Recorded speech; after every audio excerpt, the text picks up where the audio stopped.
Hey friends, before we dive into tonight's story, did you know that nearly 80% of viewers aren't subscribed? If you're enjoying this content, hit that subscribe button. It really helps keep these long stories coming. Also, for even more police horror stories, check out my new channel. The link's in the description and pinned comment. I'd love it if you stop by and subscribe. I'd love to hear from you. What time is it where you are, and which city are you listening from tonight? Now, sit back, relax, and let's get into it. The rain had eased to a soft drizzle by the time Sheriff Caleb Monroe pushed his cruiser past the county line sign. Just enough moisture to make the asphalt gleam like obsidian under his high beams. He glanced at the dash clock. 2:17 a.m. Another night swallowed alive by calls that went nowhere. He flicked the windshield wipers once, a single swipe, and they stopped, as if tired of fighting the elements. The low hum of the engine was the only sound in the cab, a faint companion to the memories that haunted him.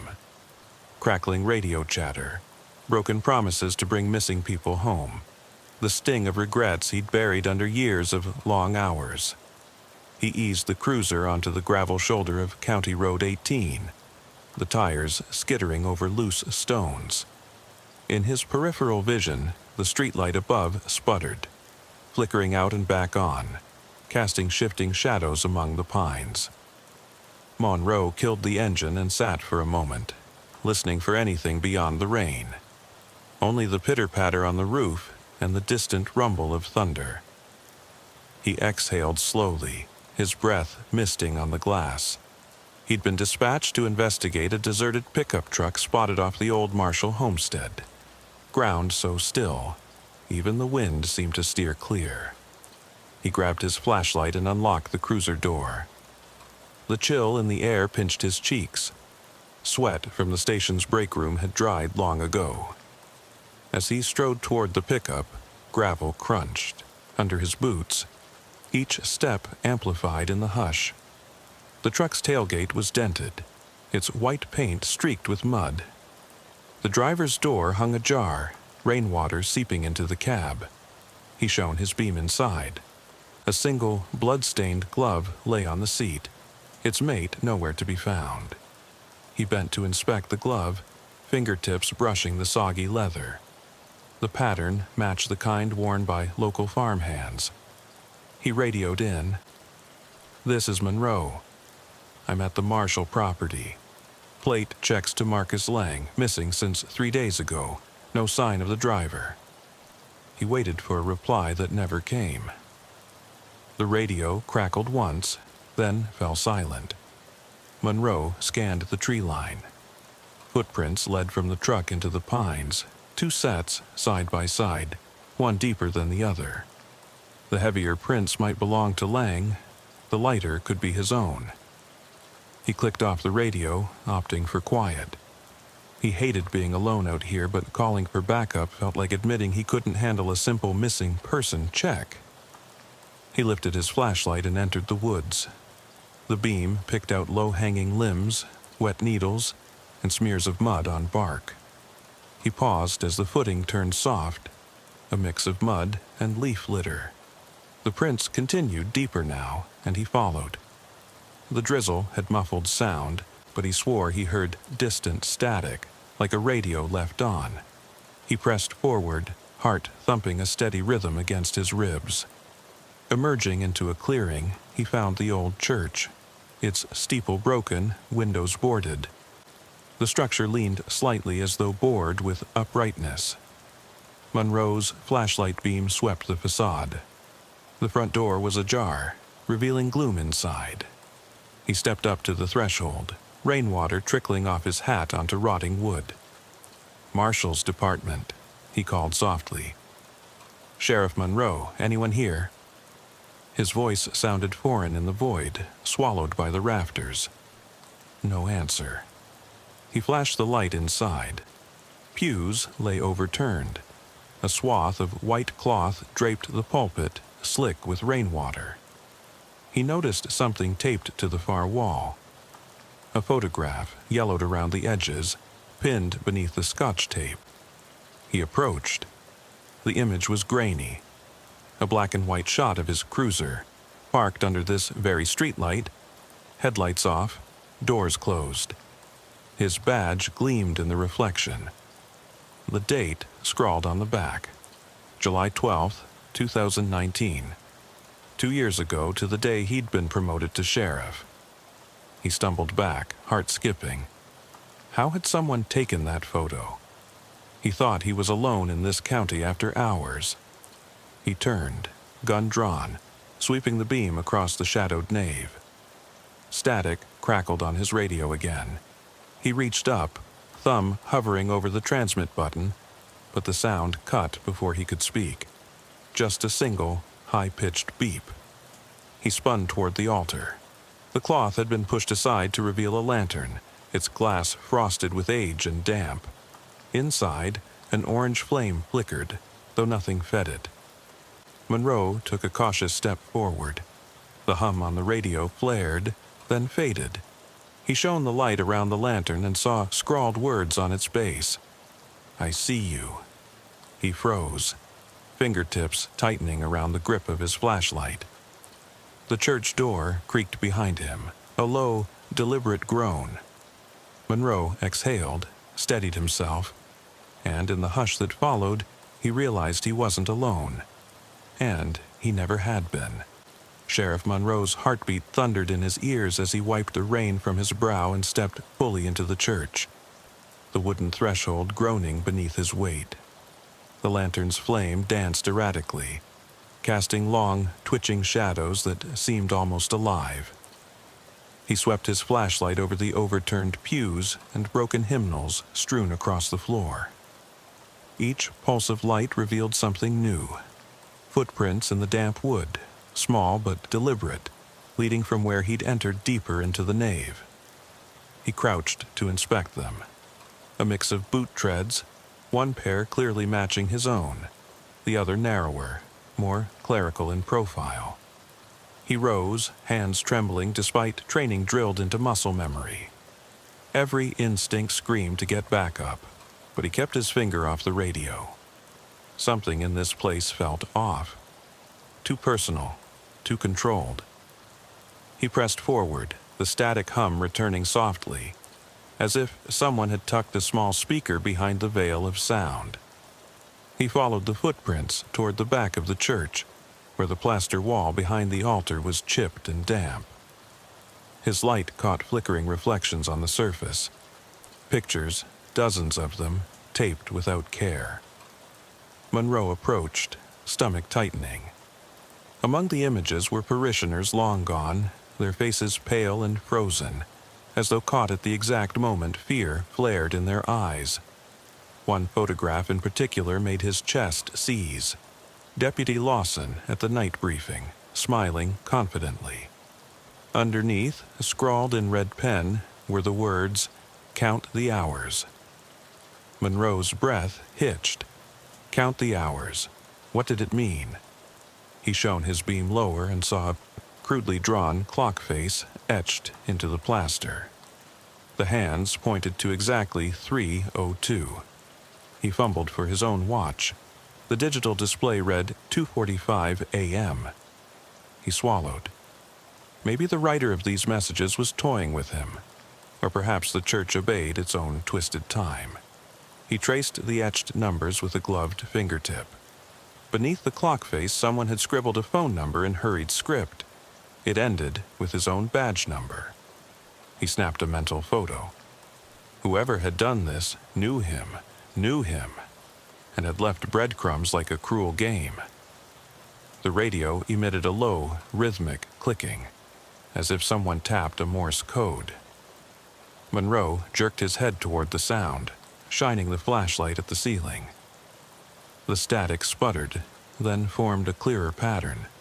3 long bursts, 2 short, 1 long, a repeated sequence.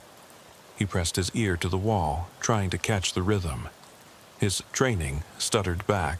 SOS, maybe? But why broadcast that code here? He stepped back, unsettled, as the lantern guttered and went out, plunging him into near darkness. The radio sputtered, then cut to dead silence. He clicked off his flashlight to spare his eyes the transition, letting them adjust. In the near pitch black, he could just make out the faint silhouette of the pulpit. Something gleamed there, a metallic glint in the gloom. He reached out blindly, fingers brushing a cold surface. He found the object, a small black box, no larger than a deck of cards, taped to the edge of the pulpit. On its side, a single red button and a tiny screen flickered with grainy, looping footage. He pried it loose, careful not to disturb the tape too much. A soft click sounded behind him. He spun, gun drawn, but saw nothing beyond the rows of smashed pews. His earpiece crackled. Dispatch, asking if he was all right. He hesitated, then answered, voice tight. "I found a device. Sending coordinates. I need tech out here." He clicked off before they could reply again. He knelt to power on the box. The screen glowed, projecting a shaky handheld video feed. Rain-slicked headlights swept past a tree line at high speed, then a muffled scream. The camera jerked violently, pointing toward a broken window at the rear of the church. The frame cut to faded daylight, sunlight on wet grass. A hand, surprisingly pale, reached out and traced Monroe's name carved into the wood. The recording ended on a shot of his own cruiser's rear bumper, a mud smear forming a handprint on the license plate. Monroe's skin pricked. He looked around, flashlight back on.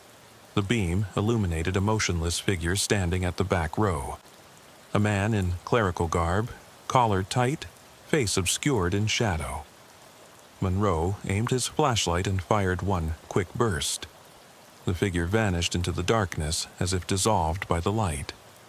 Only the echo of his heartbeat filled the vault of the church. He rose, the floorboards groaning under him. His hands clenched the box like a bomb.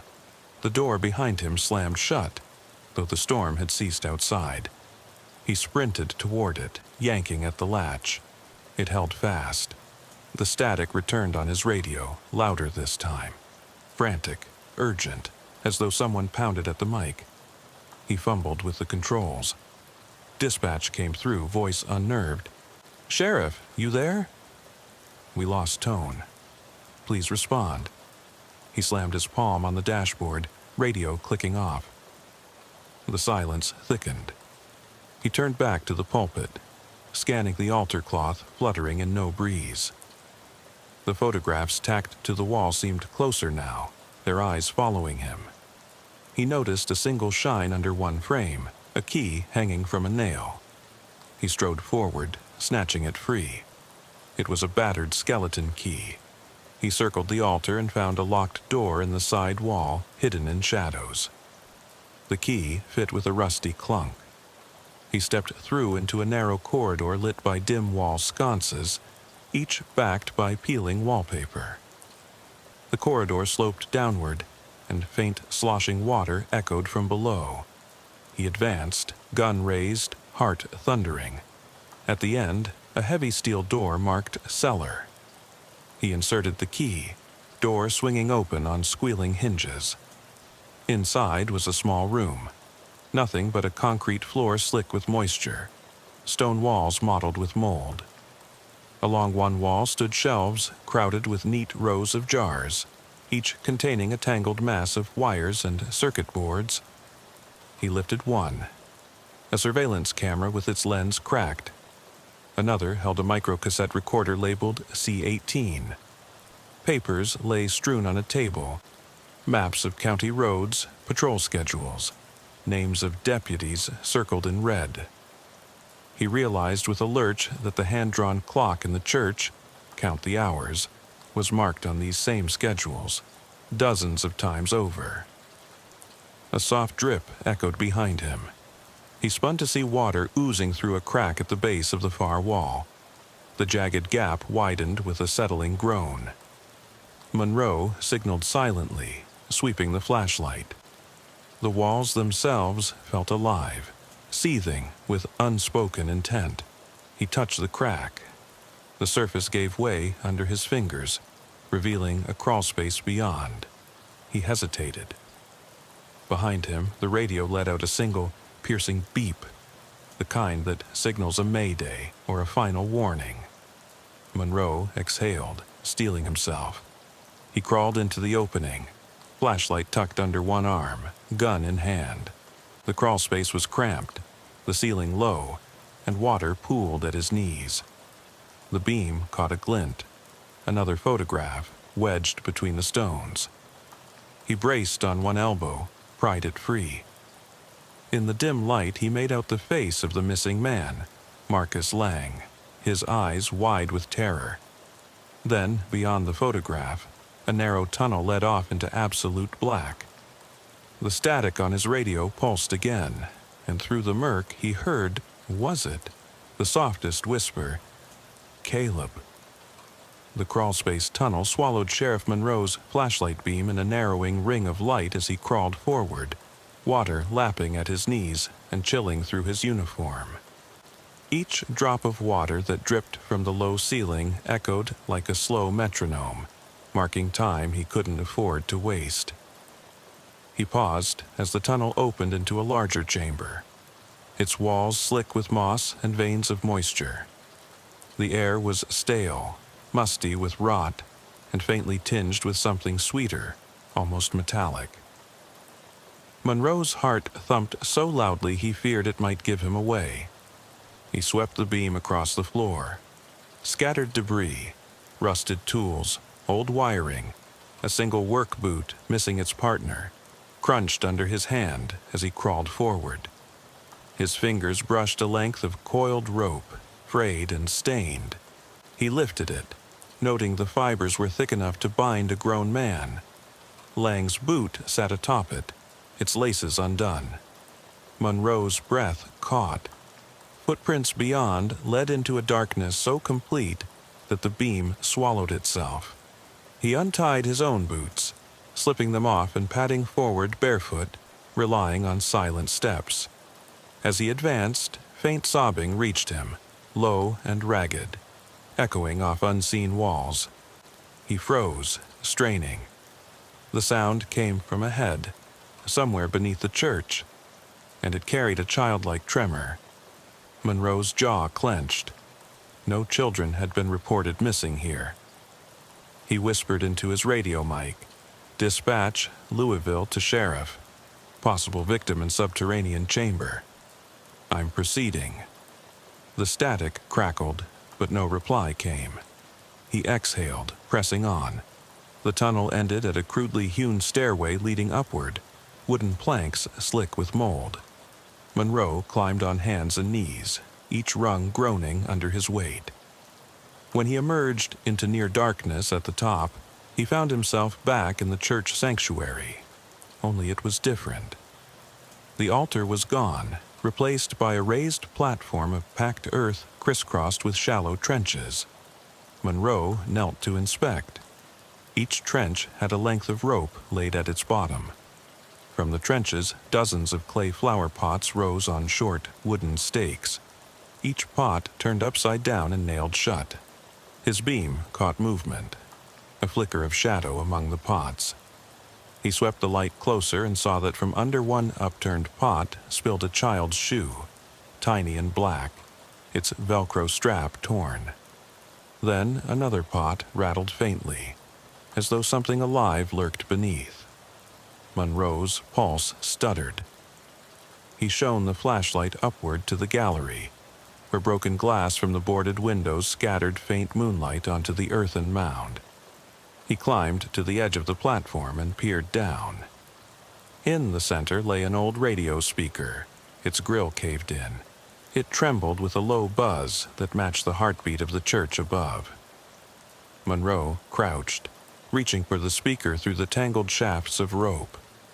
Beneath it, etched into the platform, were words in cramped handwriting.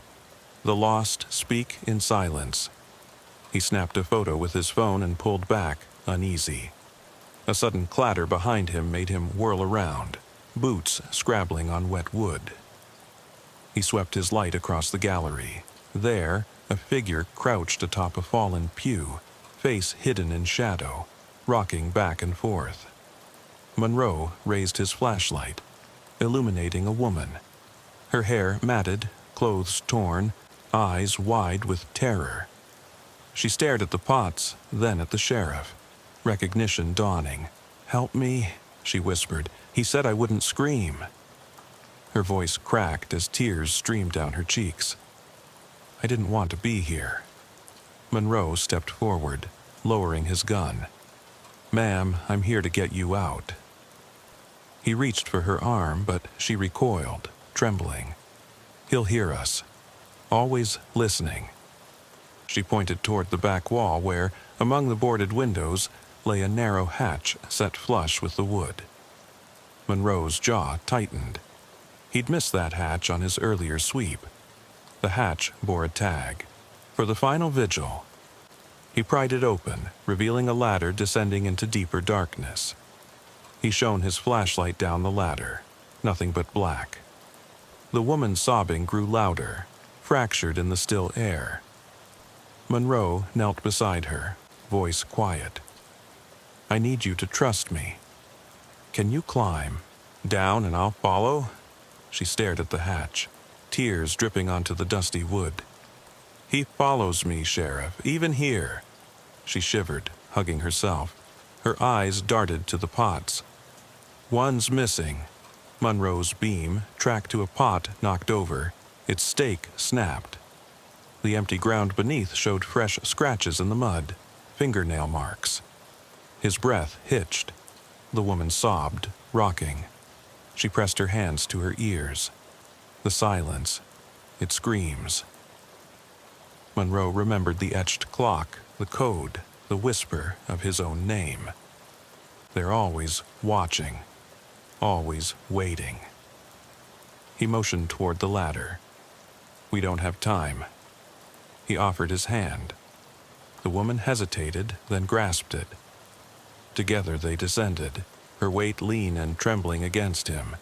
The hatch closed above with a thunk that seemed to seal out the night, but also to lock them in. Below, the ladder ended at a concrete floor strewn with scattered straw and broken glass. The narrow tunnel opened into a long, low-ceilinged corridor lined with cells, each heavy metal door hanging open or torn from its hinges. Monroe's light flitted across the first cell. Inside, the walls were scrawled with messages. "Don't trust the bells. He counts the hours. Mercy is for the living." The woman sank to the floor, burying her face in her knees. Monroe pressed a hand to her shoulder. "We need to keep moving." He advanced, flashlight sweeping the cell doors lacquered with rust. At the end of the corridor, the air grew warmer, damp shifting to rank dread. He reached the last cell, its door ajar. Inside, a small cot lay empty, mattress stained, pillow shredded. On a shelf above a steel basin did he see it. Lang's missing cell phone, its cracked screen lit by a stray beam of flashlight. Monroe knelt, picking it up. His heart stuttered as the screen flickered to life, revealing security camera footage. The front of the church, the broken door, the pews smashed. Then the camera swung around to capture Monroe and the woman descending the ladder. The final frame showed Lawson's badge clipped to his belt, with Monroe's gloved hand reaching for it. Monroe's breath caught. He dropped the phone, spinning toward the woman. She looked up, tears shining in her eyes. "He said I couldn't leave," she whispered. "He said he owns this place. Owns us." She reached into her coat and pulled out a tarnished sheriff's star, Monroe's star, its pin bent. She tossed it into his hand, his name etched on the back. Caleb Monroe. He stared at it, voice catching. "How? Why?" A metallic creak echoed from the corridor behind him. Both turned, flashlight beams intersecting in the gloom. The cells behind them lay empty, yet the air vibrated with low breathing. Monroe signaled the woman to stand. She shook her head. Number not here. But before he could respond, the lights overhead flickered on, blinding them, and he heard a slow, deliberate clap echoing off the concrete walls. The darkness, after the lights snapped off, was thicker than oil, pressing against Monroe's lungs as he struggled to breathe without panic. The clap, slow, deliberate, mocking, reverberated off the concrete and steel, a taunt in the pitch black. Sheriff Caleb Monroe pressed his hand against the woman's back, guiding her to her feet. Her sobs had quieted to whimpers, each one a ragged plea for safety. He clenched his flashlight, flicking it on and off in a shaky rhythm, trying to orient himself. The glow was feeble, more suggestion of shape than illumination, but it revealed the corridor behind them, stretching into pitch black on both sides.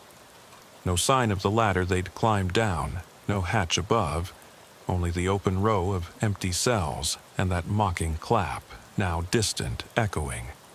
"Stay close," he hissed. "I'm going to find a way out." He started forward, the woman's hand grasped in his free one. Each footstep echoed hollowly in the tomb-like corridor.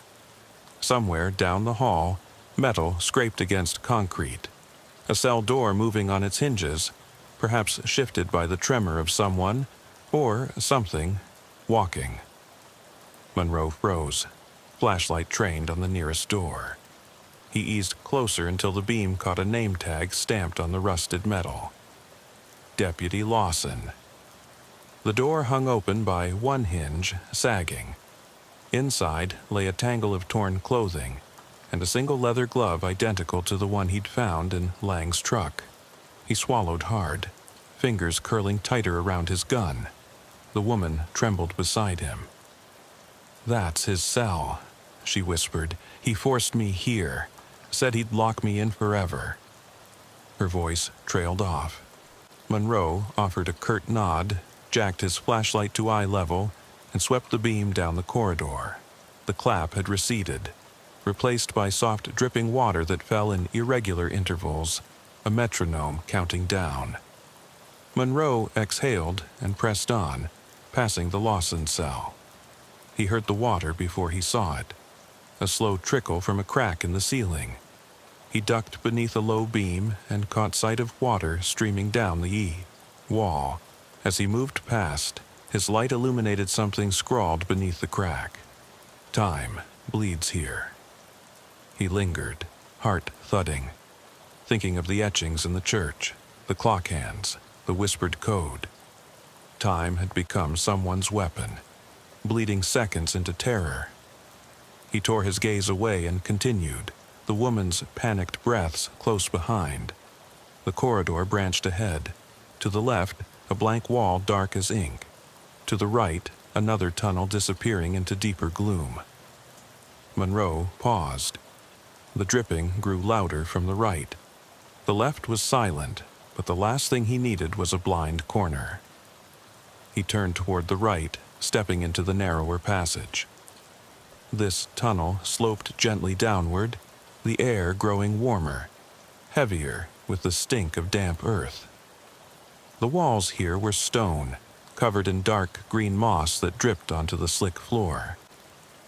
Monroe flicked his flashlight beam along the moss until he noticed patterns. Imprints in the stone, slender and looped like rope, etched into the surface. They wound along the wall in a continuous spiral, vanishing into darkness. He crouched, tracing one with his finger. "We circle back." He straightened, uneasy. Circling back to where? To the church, the crawlspace. He spun and realized the tunnel behind him had vanished, swallowed by the black. The beam shook as he pivoted. "Sheriff?" The woman's voice trembled. He turned to her, forcing steadiness into his tone. "It's okay. We just need to keep going."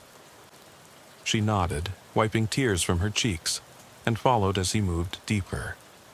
The tunnel widened again into a large cavern, its ceiling lost in shadows too high to see. Monroe adjusted his beam upward. The light caught the glint of metal rafters and hanging chains swaying ever so slightly, though no breeze stirred. Below, thick puddles formed shallow lakes reflecting fractured light.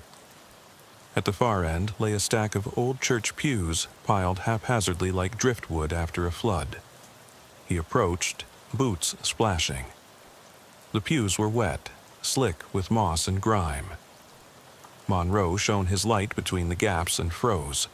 Beneath the topmost pew lay the body of Marcus Lang, sprawled face down, clothes torn, blood dark and congealed beneath his chest.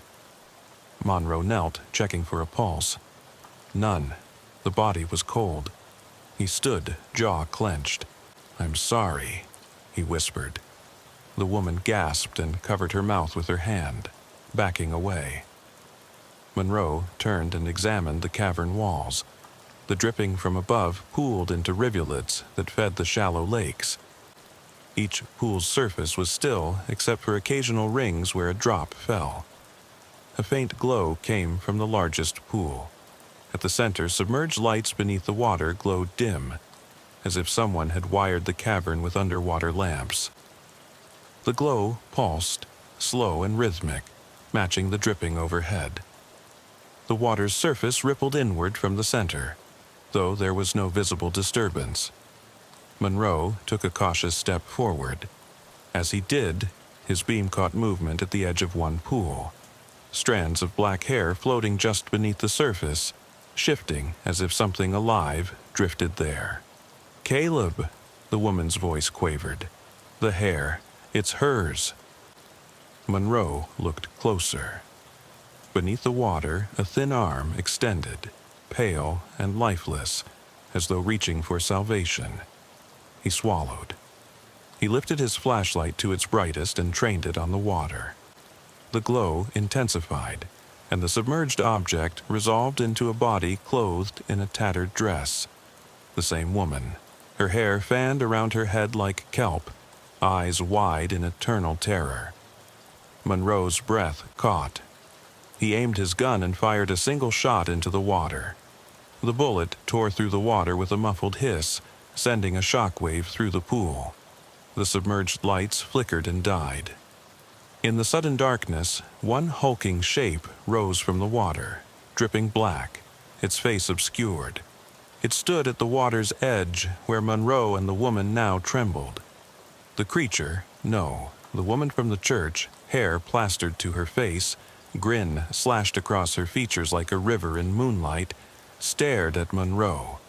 Her voice came as the faintest echo in his mind, not through ears. "We're all here, Caleb." He fired twice more, light flashing with each report.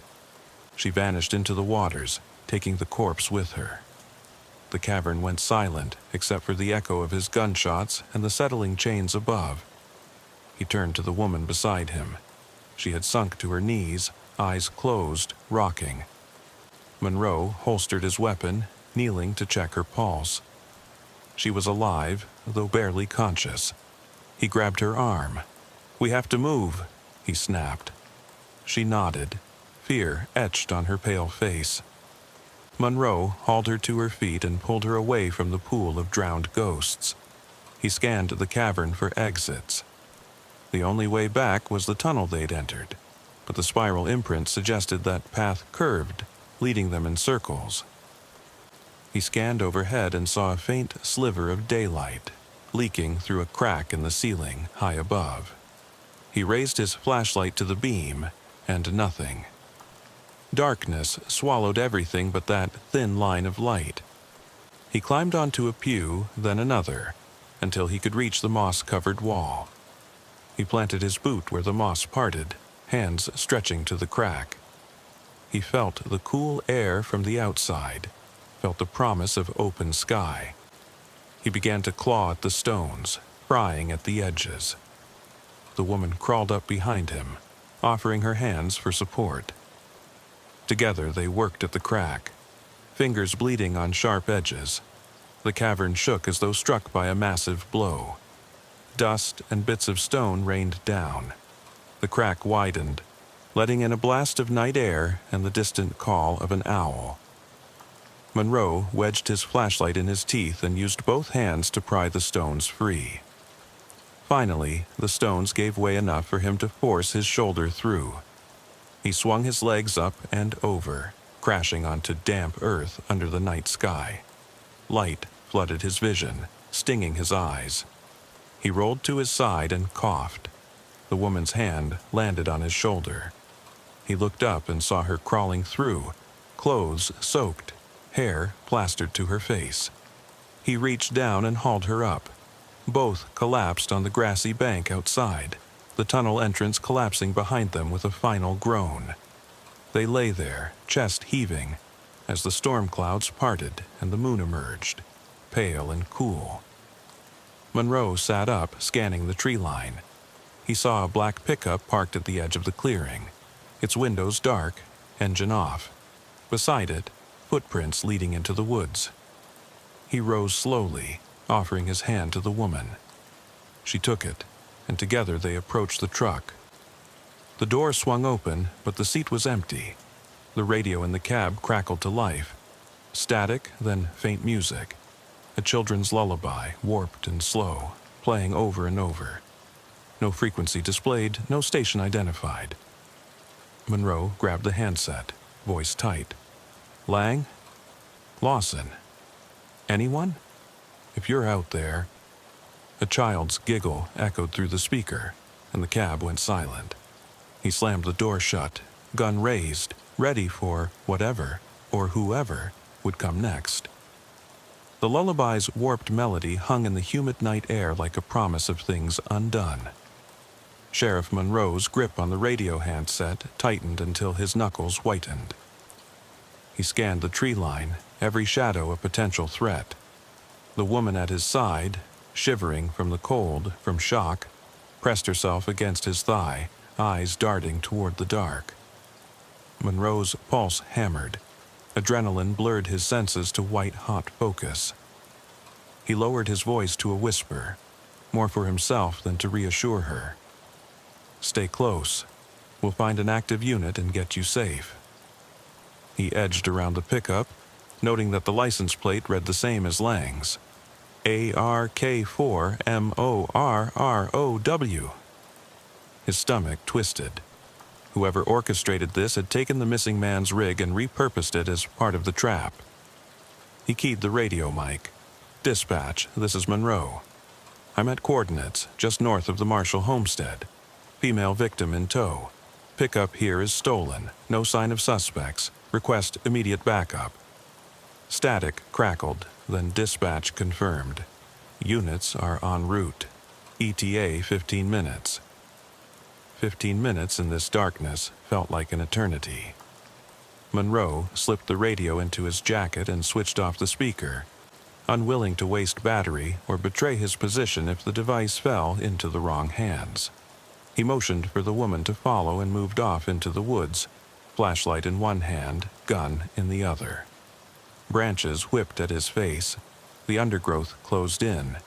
Each step a careful negotiation between speed and silence. The lullaby faded behind them, replaced by the scuff of boots and the susurrus of wind-stirred leaves. Occasional hoots of distant owls and the drip-drip of water that lingered from the recent downpour were the only ambient sounds. Monroe fought the urge to sprint. He needed to conserve strength for whatever lay ahead. They reached a shallow depression in the terrain where broken tree limbs lay strewn as though tossed by a violent hand. The woman pointed with a trembling finger to fresh footprints in the mud. Small, barefoot, too small for any adult. Monroe knelt, tracing the outline. He counted 5 toes, each imprint perfectly defined in the soft soil. He followed the trail a few paces until it disappeared under a moss-covered log. Something about that log felt deliberate, placed there to conceal what lay beyond. Monroe hefted his flashlight higher to peer beneath, his breath catching when he saw a child's small sneaker, blood-stained and abandoned, sole down against the earth. Fear coiled in his chest. A missing child? He swallowed hard, mouth dry. He radioed through gritted teeth. Dispatch. Possible juvenile victim. I'm going to need medical, search and rescue. Everything you can spare. No reply. The radio, once a lifeline, now felt unreliable, as though this place swallowed transmissions the same way it trapped people. He clicked it off, voice cold steel in his jaw. It was up to him now. He pivoted to the woman. Tell me what you saw before you ended up here. Her shoulders shook as she recounted, voice barely audible. Stepping into the church, the candle circle, the photos of her. Speaking in terse fragments, she revealed that she had once worked as a nurse's aide at a nearby rehabilitation clinic. An older patient there had spoken in riddles about the sanctuary beneath the sanctuary, and how they all heard the silence. Monroe considered that a clue. Maybe the abductor had researched local legends, or heard rumors of underground spaces around the church. He guided her through the mud and brambles, clearing a path to the old service road that led south toward the county line. They emerged onto the road's edge, and Monroe paused, listening. The night was too quiet. No approaching sirens, no rustle from the woods, only the steady drip-drip of water from the leaves overhead.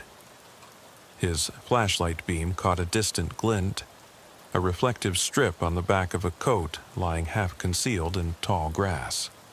He strode forward, feet sinking into mud. The woman followed, silent now.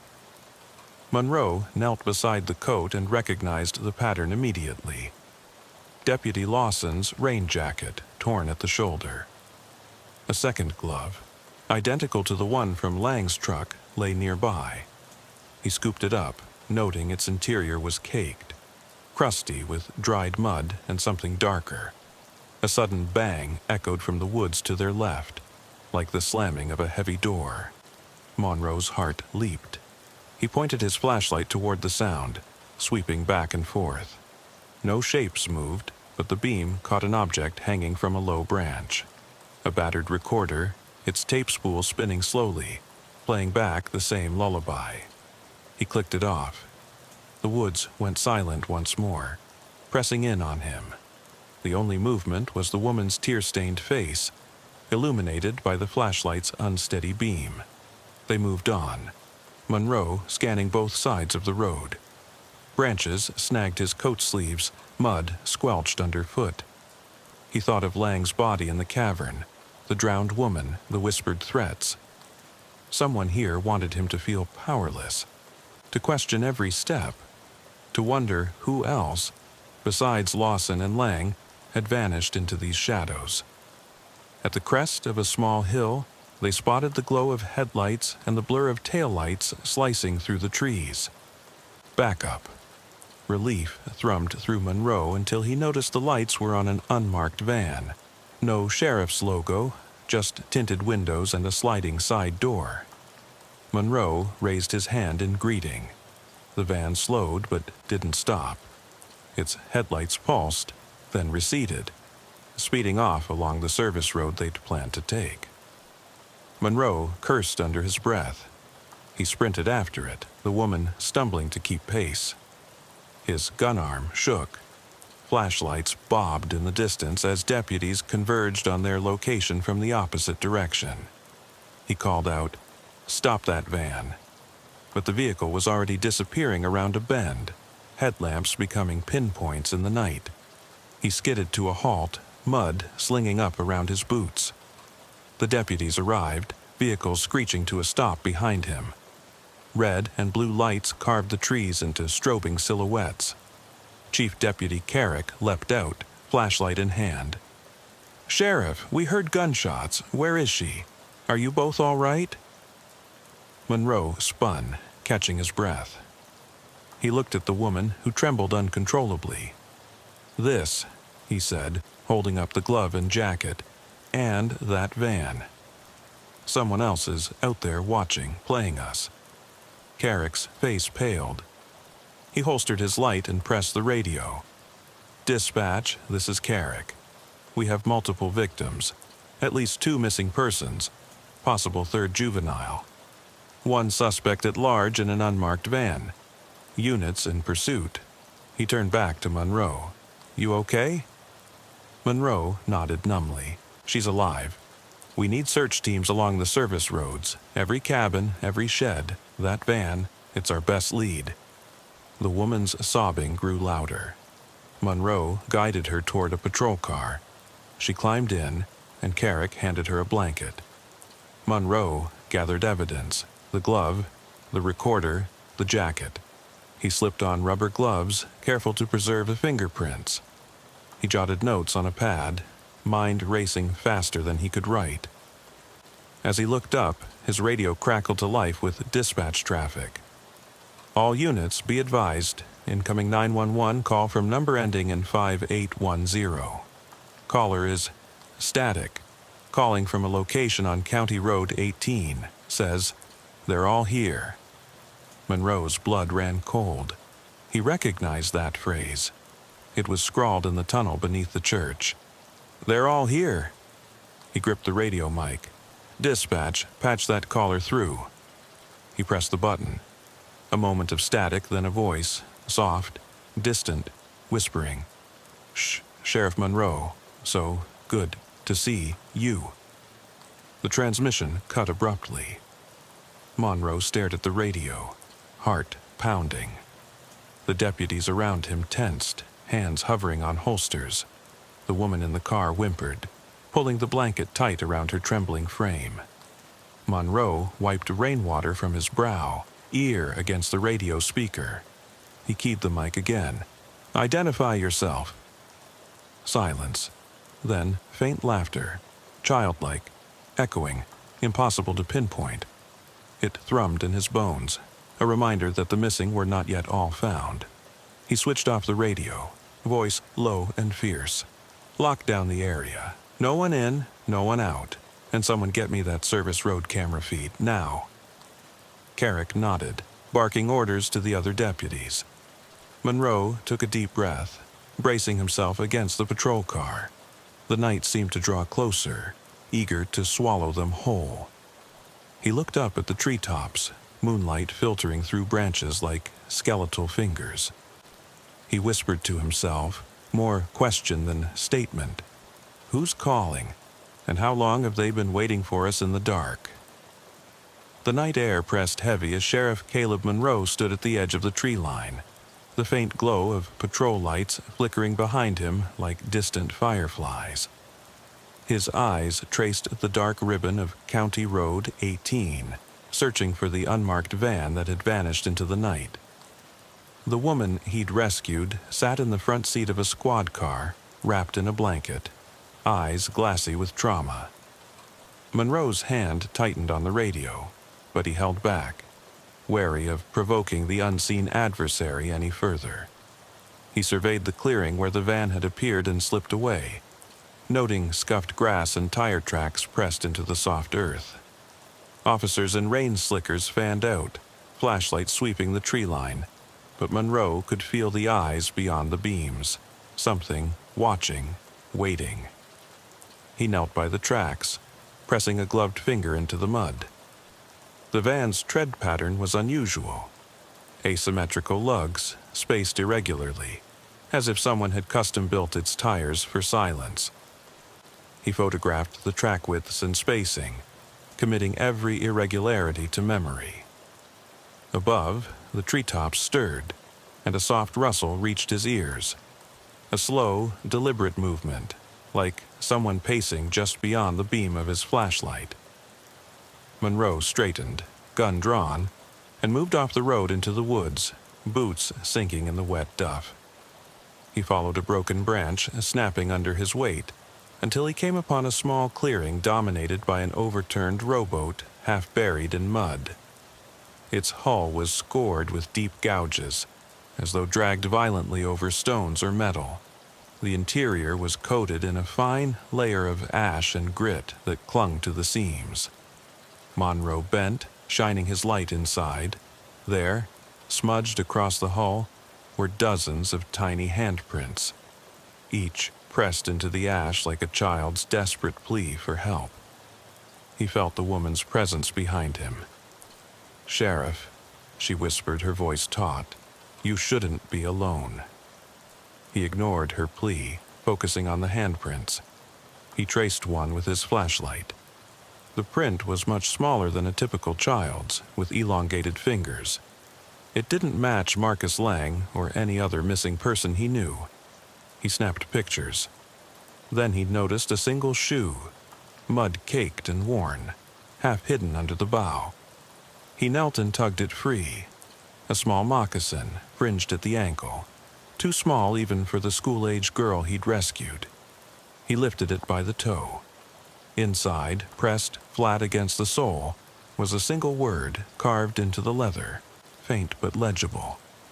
"Stay." His heart throbbed. Stay. A command? A warning or a confession? He glanced back at the patrol car's lights. The other deputies were spread too far apart to see this clearing. He stuffed the moccasin into an evidence bag and turned toward the tree line. The woods beyond were darker here, the canopy closing overhead in a dense lattice. He advanced, flashlight dancing across trunks. The hush was complete. No wind, no insect chirp. Nothing but his own footsteps. Suddenly, the beam caught something pinned to a stub of bark. A laminated photograph clipped to the tree with a rusted safety pin. Monroe flipped it over. On the back was scrawled the name Maribel and a date. May 3rd, 2018. He shivered. That name corresponded to a 6-year-old girl from a case he'd worked 2 years prior, found unharmed in a neighbor's basement after vanishing for 3 nights. She'd spoken only one thing after her rescue: "He counts us all." He recalled that case. No evidence of foul play, no suspect ever charged, just Maribel's dazed eyes and that cryptic phrase. Now her photograph hung here, in this forgotten wood, decades after her disappearance. His breath caught. He shoved the photo into his pocket. A sharp snap echoed behind him. He pivoted, gun leveled, scanning the gloom.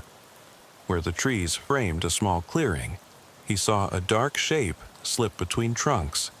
He lunged forward, flashlight trembling, and caught the tail of what looked like a child's coat, a fringe of fabric, vanishing around a moss-covered boulder. He chased after it, boots sloshing through shallow puddles, mind racing with every unsolved disappearance in the county. Rounding the boulder, he found nothing.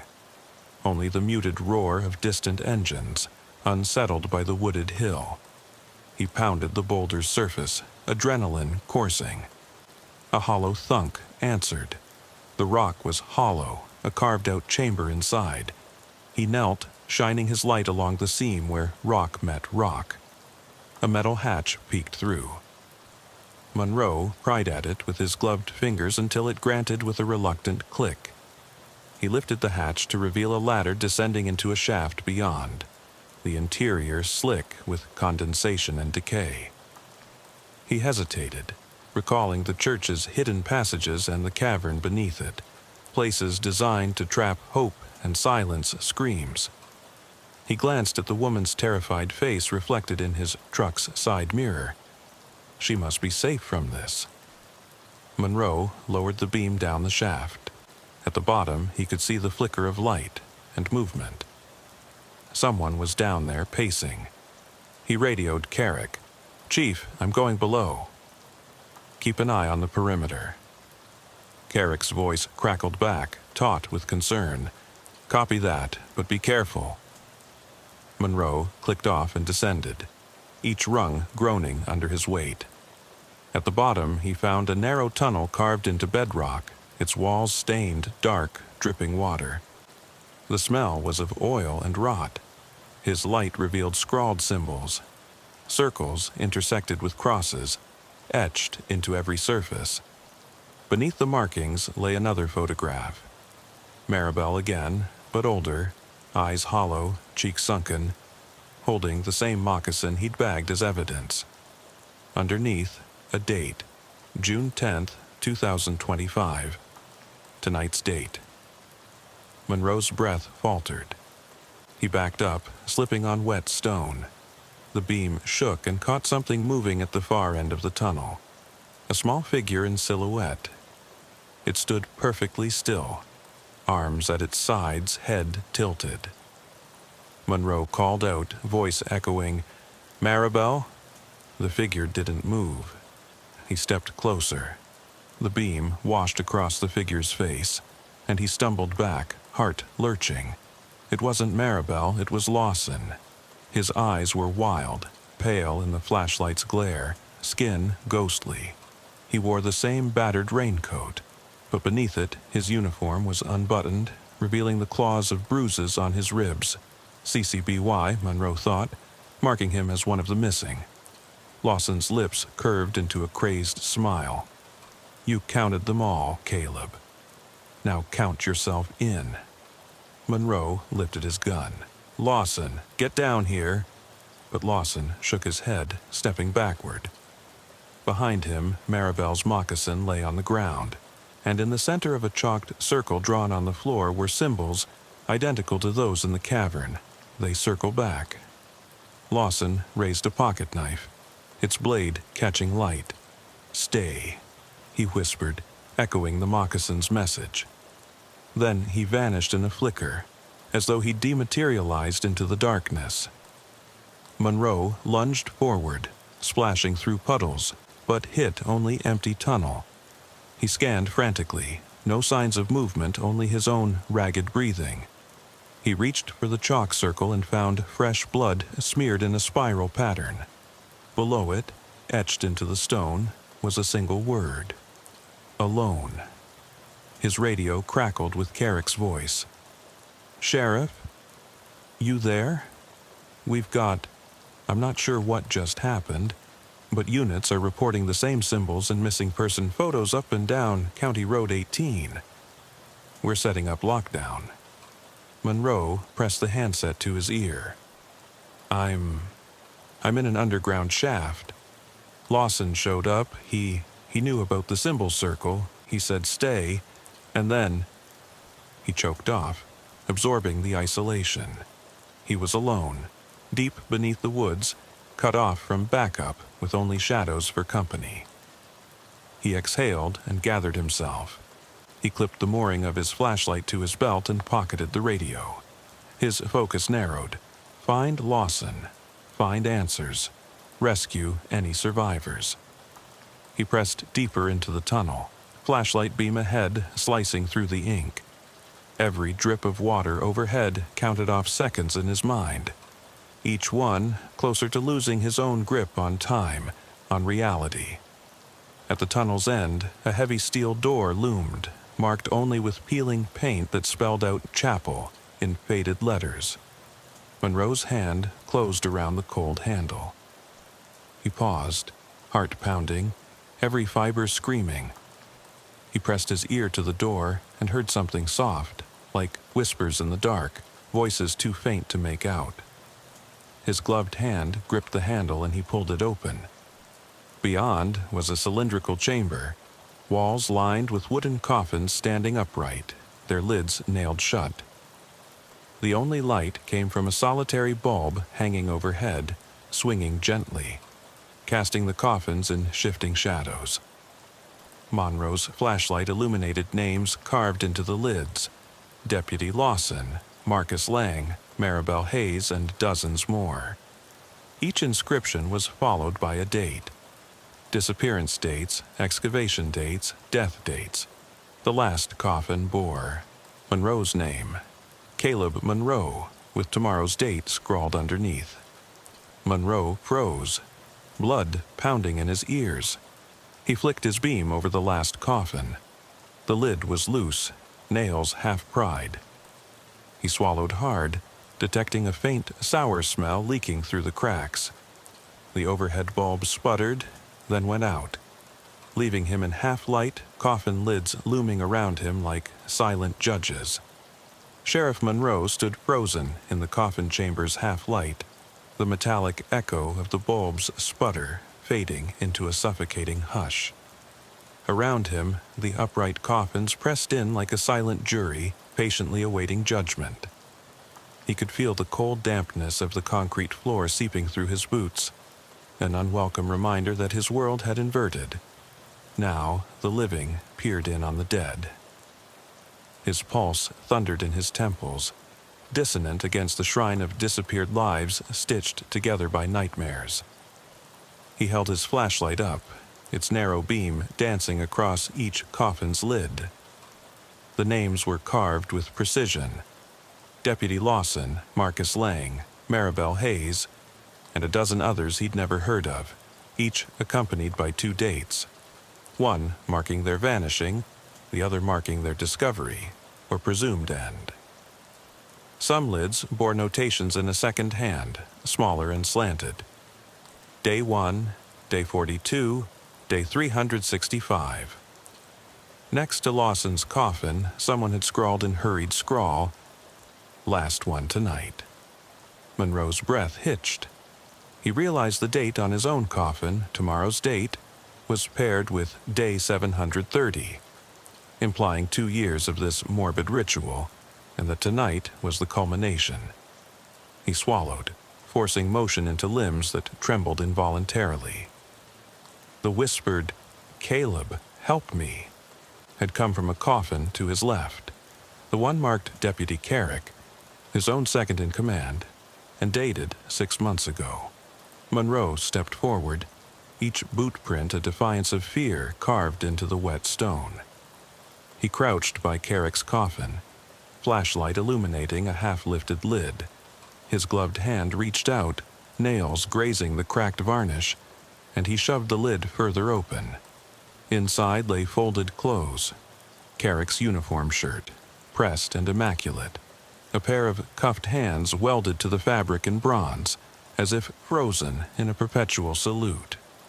There was no sign of a body. Monroe recoiled, heart twisting. Carrick hadn't vanished 6 months ago. He'd been here, alive. A low groan sounded behind him. He spun, and the coffin seemed to shudder, as if rattled by some tremor deep beneath the chamber's floor. The overhead bulb flared, then died, plunging the room into inky darkness. Monroe's flashlight was his only bulwark against oblivion. He caught himself swearing aloud, an uncharacteristic admission of terror, before clamping his jaw and pushing the button. The beam bobbed across the chamber, revealing movement at its fringe, the silhouettes of coffins shifting, as though someone, or something, moved between them. He steadied himself and advanced toward the center of the room, following the sound of a muffled whimper. It led him to his own coffin, the lid tipped open on one side. His flashlight illuminated scrapes along the edge, fresh gouges in the wood. Monroe crouched, peering inside. The coffin was empty save for a crumpled photograph. He plucked it out, careful not to disturb fingerprints. The image showed him and Deputy Lawson in a patrol car, a candid shot as Lawson laughed. 2 years ago, in the station parking lot. On the back, scrawled in the same red pen from the church, "A promise kept. A promise kept." Monroe's mind raced. Justice, protection, promises made to the community, promises he'd failed to uphold once Lawson disappeared, once the missing persons began stacking up. But this was something else, a pact between the hunter and the hunted. He pressed the photo to his heart, eyes scanning the coffin walls. One lid at the far end bore a symbol he'd seen only in the tunnel, the spiral intersected by a cross. Beneath it, in chalky white, "Remember me." He holstered his gun, voice low and rigid. "I remember." He strode toward that coffin, boots splashing in shallow water pooled at his ankles. Each step stirred ripples, shimmering ghostlight across the lids. He paused before the marked coffin, feeling the pull of unresolved guilt. His vow to find Carrick, to recover Lawson, to save innocents like Maribel. Yet here, In this subterranean chapel of bodies and broken oaths, Monroe realized he had been both protector and prey. He reached out, fingertips brushing the cross's etched lines. The lid gave way with a groan, and he lifted it fully. Inside lay a recorder, similar to the box in the church sanctuary but weathered, its lens shattered, resting on a stained pillow. He pressed play. Static. Then a voice so faint he strained to hear, "I watched you become me. I learned your promises, your failures. I lived your silence." Monroe's breath caught.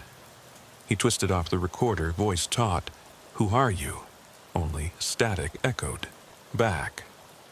He dropped the device and it skittered across the water, sliding under the next coffin, Deputy Lawson's, where he heard the scrape of metal on concrete, and then silence. His flashlight beam shifted upward as above him the ceiling crackled. Dust and tiny pebbles rattled onto the coffin lids. A dark shape coasted overhead, like a bat in mid-flutter, then vanished. The bulb overhead flickered back to life, revealing the bowed form of the woman he'd rescued, no longer trembling but eerily still, standing at the chamber's edge. Her eyes were glassy, distant, and she held in her hand the tarnished sheriff's star Monroe had retrieved early in the night. She stepped forward, pinching its pin between thumb and forefinger, studying the engraved name. Monroe dropped to one knee, voice hoarse. "You." He swallowed as she lifted the star to her lips and kissed it. "He told me to return it," she whispered. "He wants you to have it back before tomorrow." Her stare bore into him with unsettling clarity, both sorrow and resolve. Monroe felt a jolt of recognition. She wasn't a victim any longer, but a messenger. A vessel for something he couldn't name. He reached for her, but she slipped past, feet silent on the wet floor, leaving the star in his outstretched palm. She moved to the far wall, where the coffins formed a half circle. There, a single steel door, rusted, locked, but radiating importance, stood apart from the others. Above it, etched into the concrete lintel, 3 names: Monroe, Lawson, Hayes. Beneath them, the date of tomorrow, and beside each, a space for a single heart-shaped emblem. The door's handle bore the same spiral cross symbol. Monroe rose, turning to her. "What's behind that door?" She pressed her lips together, head tilting. Then, without a word, she stepped aside, letting him pass. He approached and placed his hand on the handle. Its cold metal pressed into his palm, sending a thrill of dread up his arm. He inhaled, bracing for discovery, and pulled the door open. Beyond lay a single coffin, resting on a stone slab in the center of a circular chamber, the heart of this labyrinth. The coffin's lid was carved with no name, no dates, only the spiral cross symbol. Monroe swallowed, stepping forward. He shone his flashlight under the lid and found not a body, but a mirror polished so perfectly it reflected his own face in the dim light. Monroe stared into his own eyes. Tired, haunted, and yet alive. The reflection shifted. Behind him, in the mirror's surface, stood Lawson, Carrick, Maribel. Ghostly figures gathered around, closing in. Monroe spun, but the chamber was empty. Only the coffin held the mirror. He gulped, turning back to see his reflection smile. A slow, unnatural curve of lips that he did not feel. He staggered back as the mirror's surface rippled, and a voice, his own yet alien, whispered, "Stay with us." The woman's silhouette flickered at his side. She placed a finger over her lips, then turned and walked back into the coffin chamber beyond, her footsteps silent.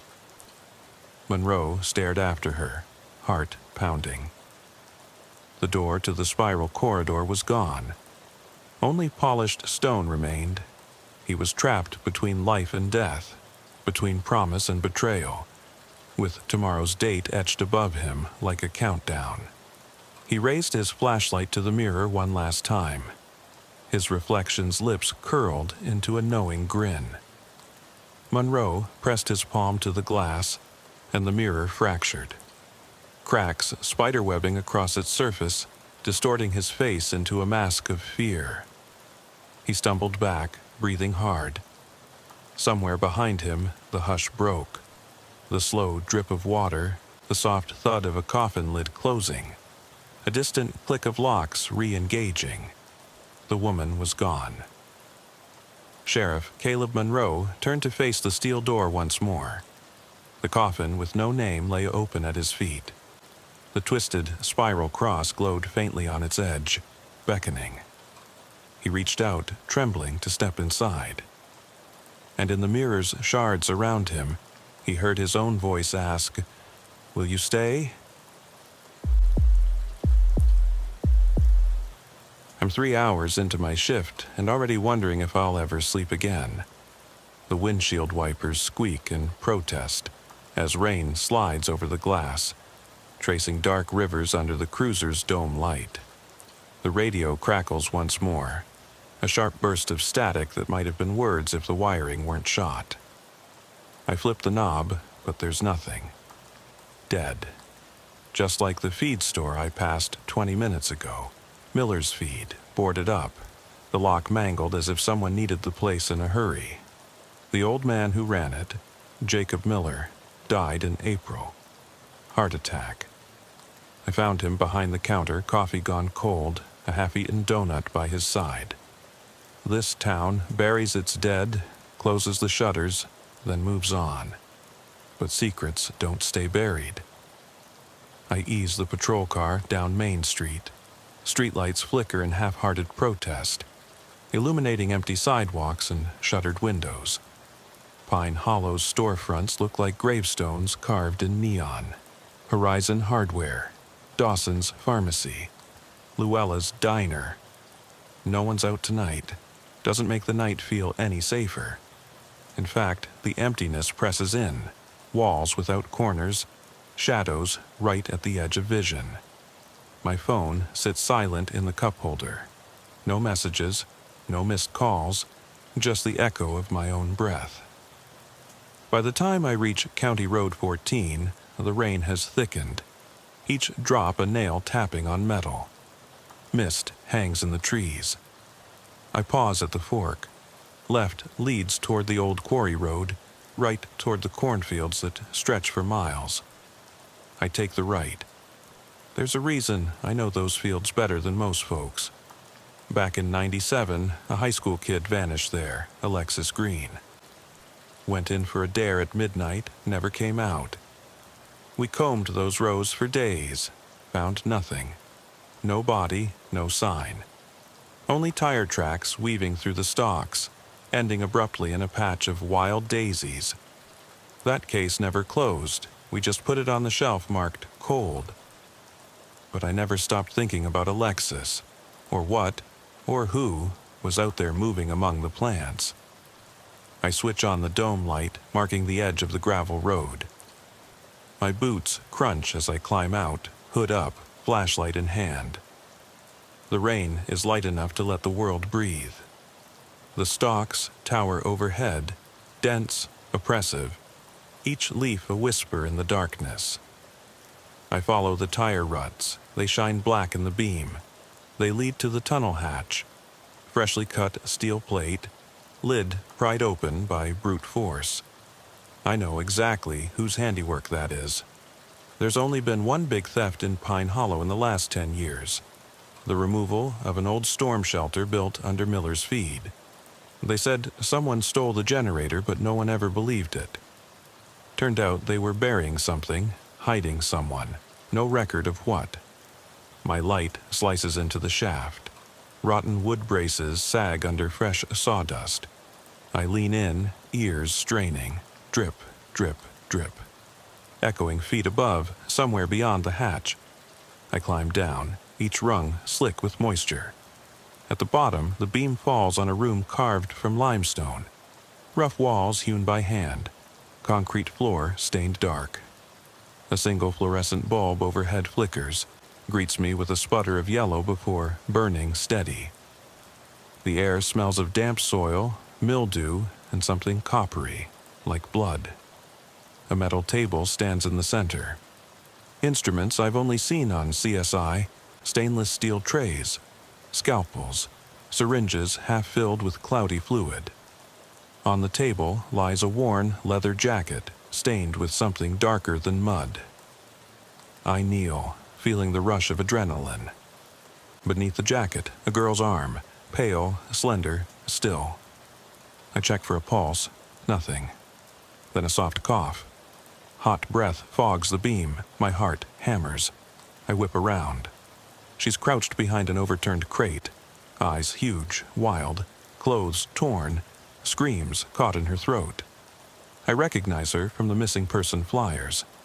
Marissa Holloway, 19, vanished 3 nights ago after her shift at Dawson's Pharmacy.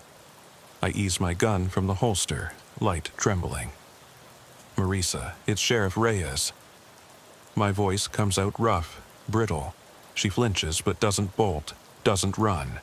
Just looks at me, confusion, terror, relief mixed together in a single glance.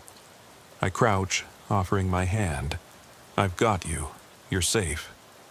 She blinks, mouth opening and closing, as if testing the words. She scrambles out, dragging herself away from the table. She stumbles. I catch her arm. Her skin is ice under my glove. I half walk, half drag her toward the ladder. The bulb above flickers, and for a heartbeat the room goes pitch black. In that blink of absence I hear it, metal scraping against concrete. I spin, flashlight beam dancing across the walls. Nothing there, but the table has shifted, one syringe gone. I growl into the headset. Dispatch, need backup at County Road 14. Found the missing girl, possible suspect inside. Over. No answer, just static. I check my watch. 3:04 a.m. The second hand ticks loud, a metronome counting down to something. I hoist Marissa into my arms. She clings to me, silent sobs shaking her frame. We climb out. The hatch slams behind us. I lock it, slide the bolt home, and guide her to the cruiser. Engine roars. Rain lashes the hood. I pull onto the road, tires hissing on wet gravel. In the rearview mirror, I see the hatch lid shudder. As we disappear into the night, a single silhouette steps from the shadows. Tall, hooded, motionless. In its hand glints a polished horseshoe, the same one I found by the feed store. The rain washes over it, but it shines bright under the lamplight. I speed away. Marissa presses her forehead against the window, eyes wide. I flick on the dome light. Her sobs stop. She whispers, "He's still down there, isn't he?" I don't answer. I glance ahead. The cornfields recede into darkness. The radio crackles once more. A faint beep, then silence. I park under the wavering glow of the single street lamp outside Dawson's Pharmacy, engine idling. Rain still drumming a steady tattoo on the roof. Marissa's breathing is ragged. Beside me, each inhale a tremor against the wet leather seat. I flip off the dome light and reach for my radio one more time. 3 tries, nothing but static. My finger hovers over the button, hesitation twisting in my gut. I don't want to leave her alone in this car, but staying means walking back into that tunnel, unarmed and alone. So I clamp my jaw, switching off the ignition, and turn toward the pharmacy's rear exit. The back door stands unlocked, a fluke or another trap. I push it open, flashlight first, training the beam on overturned crates of overstock and dusty boxes stamped cough syrup and antibiotic ointment. The fluorescent bulbs overhead are dead, leaving me in complete darkness except for my own light. The beam dances across the linoleum floor, glinting off a discarded prescription slip. I lean down, Marissa's name, date stamped 3 nights ago, the R-Hex for insomnia medication. Her handwriting neat. She wasn't just a clerk, she was a patient to someone, maybe herself. Footsteps crack against the tile, mine echoing in the cavernous room. I follow the narrow corridor past empty exam rooms and a small waiting area. A calendar on the wall sways, pages torn out. March, April, May, until the last page reads June, date unmarked, blank, except for a single X scrawled on the 12th. The X pulses in my flashlight's circle like a heartbeat. I press my palm flat against the cool laminate and feel the rough indentations of pen nib. 3 months ago. What happened here on that specific day? No files, no notes, just that X, haunting like a cursed mark. I reach the break room, door ajar, and push in. A metal folding chair lies on its side, a coffee mug shattered across the linoleum. I step over the shards, boots slapping damp tiles. On the bulletin board, a notice, clipped by a rusty thumbtack, reads, "Staff meeting canceled. Security concerns. Proceed with caution. No date, no sign-off." Caution for what? Who put it up? My heart thunders. Whoever targeted Marisa knew where she worked. Whoever left that slip knew which meds she took. This goes deeper than a random abduction. A sudden creak makes me spin. The break room door bangs behind me, slow and deliberate. I click my tongue, edging back. The beam catches something on the floor. A single horseshoe, polished, identical to the one I stashed above my desk. Cold dread coils around my spine. I bite out a curse and scoop it up, tucking it into my coat pocket. Heart hammering, I realize someone is playing with me. They want me to know they were here, in my home, in my shift, in my mind. I step back into the corridor. The back door slams somewhere to the front of the building, impacted by wind or by someone's hand. I freeze. The hallway stretches into pitch black gloom. Ahead, the emergency exit sign pulses its weak green. I switch off the flashlight and listen. My boots scrape against tile. Nothing. The wind howls outside, but I swear I hear a low moan, like Marisa's whisper trapped in the shadows. I flick the light back on and sweep the beam along the walls. At the far end, I spot a narrow stairwell leading down. There's no sign on the door, no map shows it. But I recognize the layout.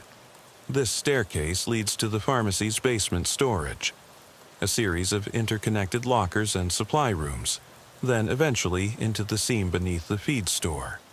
Exactly the path they used to slip bodies in and out. The whole complex is tied together underground.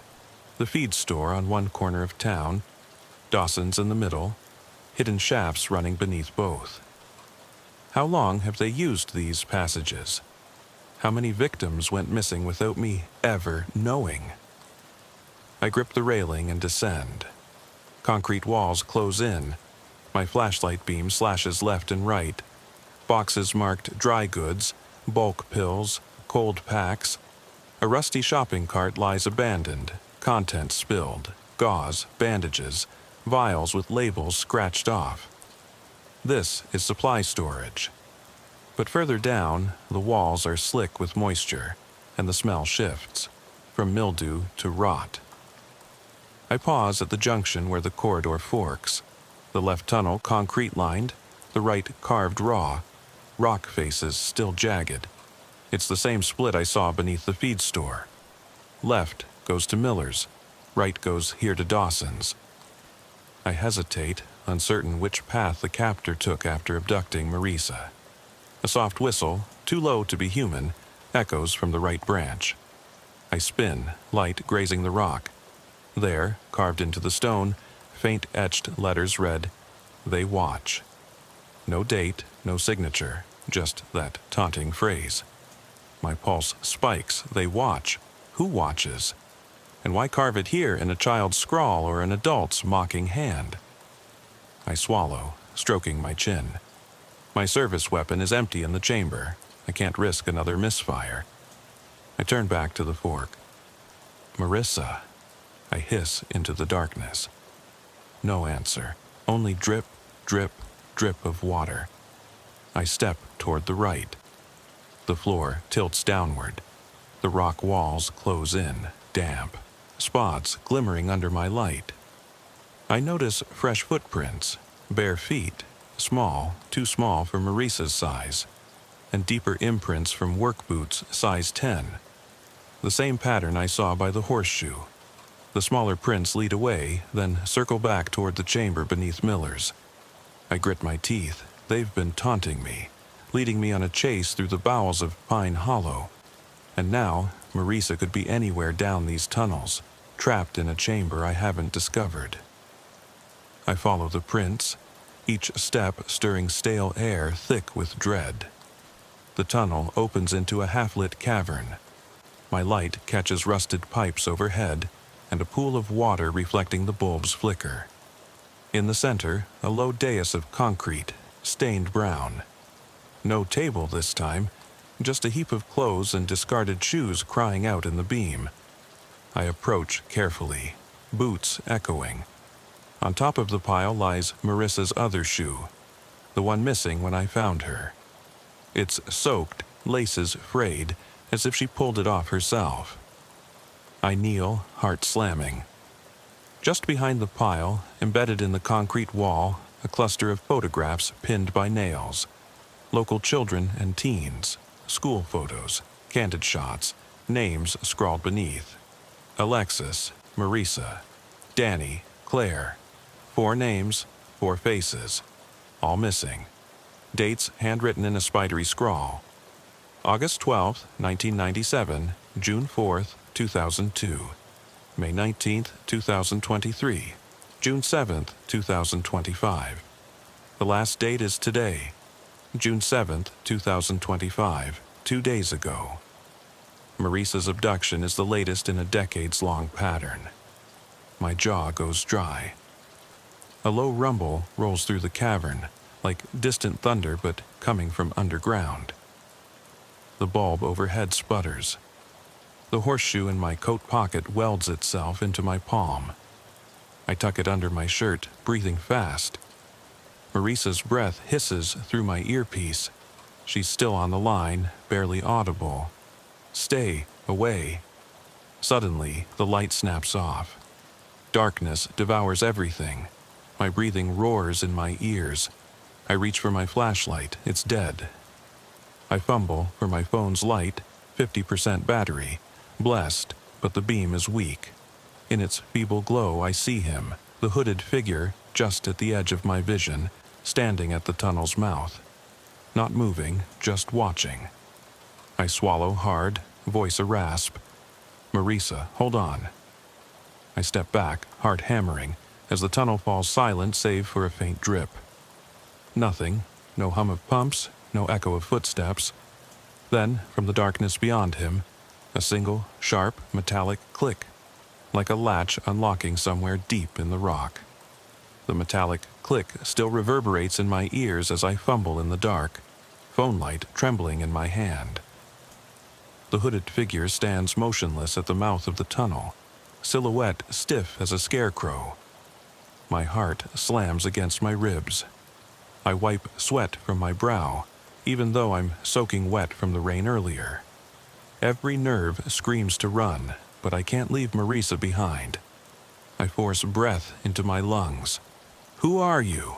I demand, voice echoing off wet stone. No answer. Just the steady drip of water somewhere deeper, and the low hum of the fluorescent ballast overhead struggling to stay alive. Behind the figure, the wall seems to shift, a faint outline tracing a seam in the rock. The click came from there, I realize. A hidden door cracking open, sliding on greasy rails carved centuries ago. My flashlight's feeble beam dances over that seam. I step closer, boots splashing in the shallow puddles. The door reveals itself as a narrow corridor, its entrance low, shoulders barely able to clear. Beyond, darkness thickens, colder than the rest of the tunnel. Wet footprints, size 10 again, lead into that new passage. I glance back toward the cavern. No Marisa, no clothes, no shoes, only the pile and the pinned photographs staring down like church candles in the gloom. I swallow and duck under the beam. The corridor's walls are slick, jagged stone sliding past my shoulders as I inch forward. My phone light reveals rusted pipework overhead, dripping condensation onto my head. Every droplet echoes in the narrow space. I feel for my service weapon, realizing with a jolt that I'd left it on the concrete dais back in the cavern. An empty holster and an empty chamber. That's my reward for rushing in alone. I grip the rough stone, guiding myself deeper. A stale breeze brushes past. Warm, almost human, carrying a whisper of something metallic, like blood or engine oil. My phone light flickers. Its battery drainage accelerates as I advance. I pause, listening. Faint scuffling. Too low to be boots, more like cloth dragging against rock. I shine the beam forward. A length of rope, coiled on a ledge halfway down the corridor. Rope's the color of old bone. I slide a finger under the coil. Fresh fibers, stiff with age. Whoever dropped it didn't just use these tunnels. They maintain them, store supplies. A soft tapping begins, slow and rhythmic, behind me. I whirl around. The entrance I just passed is gone. Rock face solid, no seam, no door. I stumble, heart in my throat. I scramble back, only to realize the narrow shaft has swallowed the doorway entirely, trapped.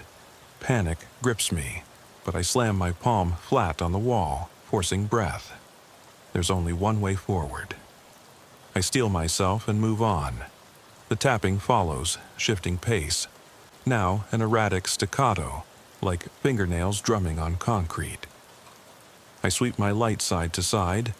Nothing visible, but the sound comes from everywhere and nowhere. The corridor angles downward at a steep incline.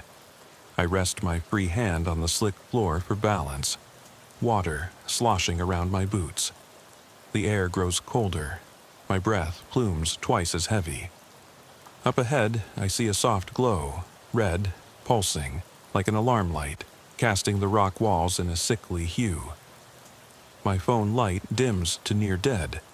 I click off the beam, heart hammering, and let the red light guide me. I round a bend, and there it is. Another chamber, larger than the last, lit by that single red beacon. Low benches line the walls, carved directly into the stone. Between them, metal cages hatch against the far wall, roomy enough to hold a person on all fours. The doors are open, one lying ajar on the floor, hinge broken. The floor beneath is stained dark, dried blood seeping into cracks. My stomach twists. On one bench lies a notebook, a manila folder bound by wire. I step closer, squatting to pick it up. The red light flickers, casting everything in shifting shadows. I crack the cover. Inside, pages of neat handwriting detail, reagent concentrations, subject reactions, vital signs. Names: Alexis Green, Danny Peters, Claire Donovan, Marisa Holloway. Charts track dosages and timelines. On the last page, a date, June 5th, 2025, and a single word circled twice in red ink. Awakening. Beneath it, a scrawled question. Will she remember? A sudden hiss like a valve opening makes me jump, dropping the folder. Steam floods the chamber. A pipe overhead bursts, spraying scalding vapor into the air. I cough, eyes stinging, and stumble back. Through tears, I see movement at the cage doors. Shadows twisting inside the bars. My pulse rockets. Crouching behind a bench, I fumble for my phone. It's at 10%, maybe enough light. I turn it on and flick the beam toward the cages. Inside the nearest cell, something shifts. A silhouette slumped against the bars. I step closer, phone illuminating matted hair and gaunt features. It's Claire Donovan, missing since May 19th. Her eyes snap open, milky white, unfocused, contact lenses peeled off. She drags herself forward, pulling at the cage door. I yelp, she collapses, convulsing, and vomits dark fluid onto the concrete. I cover my mouth, bile rising. "Claire!" I shout. She moans, clutches her head, rocking. "They didn't finish." Her voice rasps like gravel. "You shouldn't be here, not safe." She droops, limbs going limp. I catch her before she falls fully. She smells of chemicals and rot. My fingers tremble as I cradle her. I realize she's gasping for breath, maybe alive, maybe not. A thunderous groan erupts from behind me. I whirl. The hooded figure stands on the threshold, light framing his shape in red. He holds something long and thin in one hand. A syringe, its plunger drawn back, fluid dark as tar. He doesn't move closer. The beam from my phone wavers as my hand shakes. "You weren't meant to see this," he whispers, voice low, mechanical, reverberating off the walls. "But now you know." He lifts the syringe. Claire's body twitches. She looks up at him, a spark of recognition. Fear? Hope? It vanishes. The man steps forward, robotically precise. I shout, stepping between them, heart slamming. "Don't touch her." He stops. For a second, I think he'll hesitate. He loosens his grip. But that flicker ends. He raises the syringe. I lunge. We grapple for the barrel. My hand smashes into metal. Sparks fly as the syringe's needle grazes my wrist. Pain sears. I twist hard, breaking his hold. The syringe falls, clattering across the floor. He grabs me by the throat, pressing me against the bench. My vision tunnels. His hood shifts, revealing a thin smile beneath. Eyes cold slits. "You should have left her alone," he hisses. My grip loosens. Panic flares. I kick out, connect with his knee. He stumbles. I shove Claire toward the open door of her cage, then roundhouse kick at the man's stomach. He doubles over. I backpedal, heart rattling, and scoop Claire into my arms. Her eyes flutter as I race for the tunnel entrance, the one behind me that I never noticed opening. It's gone again. Solid rock. I skid to a halt. My phone dies. Darkness swallows us. I stumble forward, blindly, dragging Claire. The hissing gas still floods. My throat tightens. I can't see, can't breathe. A hand clamps over my mouth. The figure's voice whispers in my ear, "Don't struggle." He tightens his grip. My head slams against stone, stars exploding behind my eyes. I come to gasping, the world spinning like a carnival ride gone wrong. My wrists burn where the man jabbed me. My head throbs with each heartbeat. I'm lying on cold concrete, coarse and damp beneath my cheek. Claire's gone.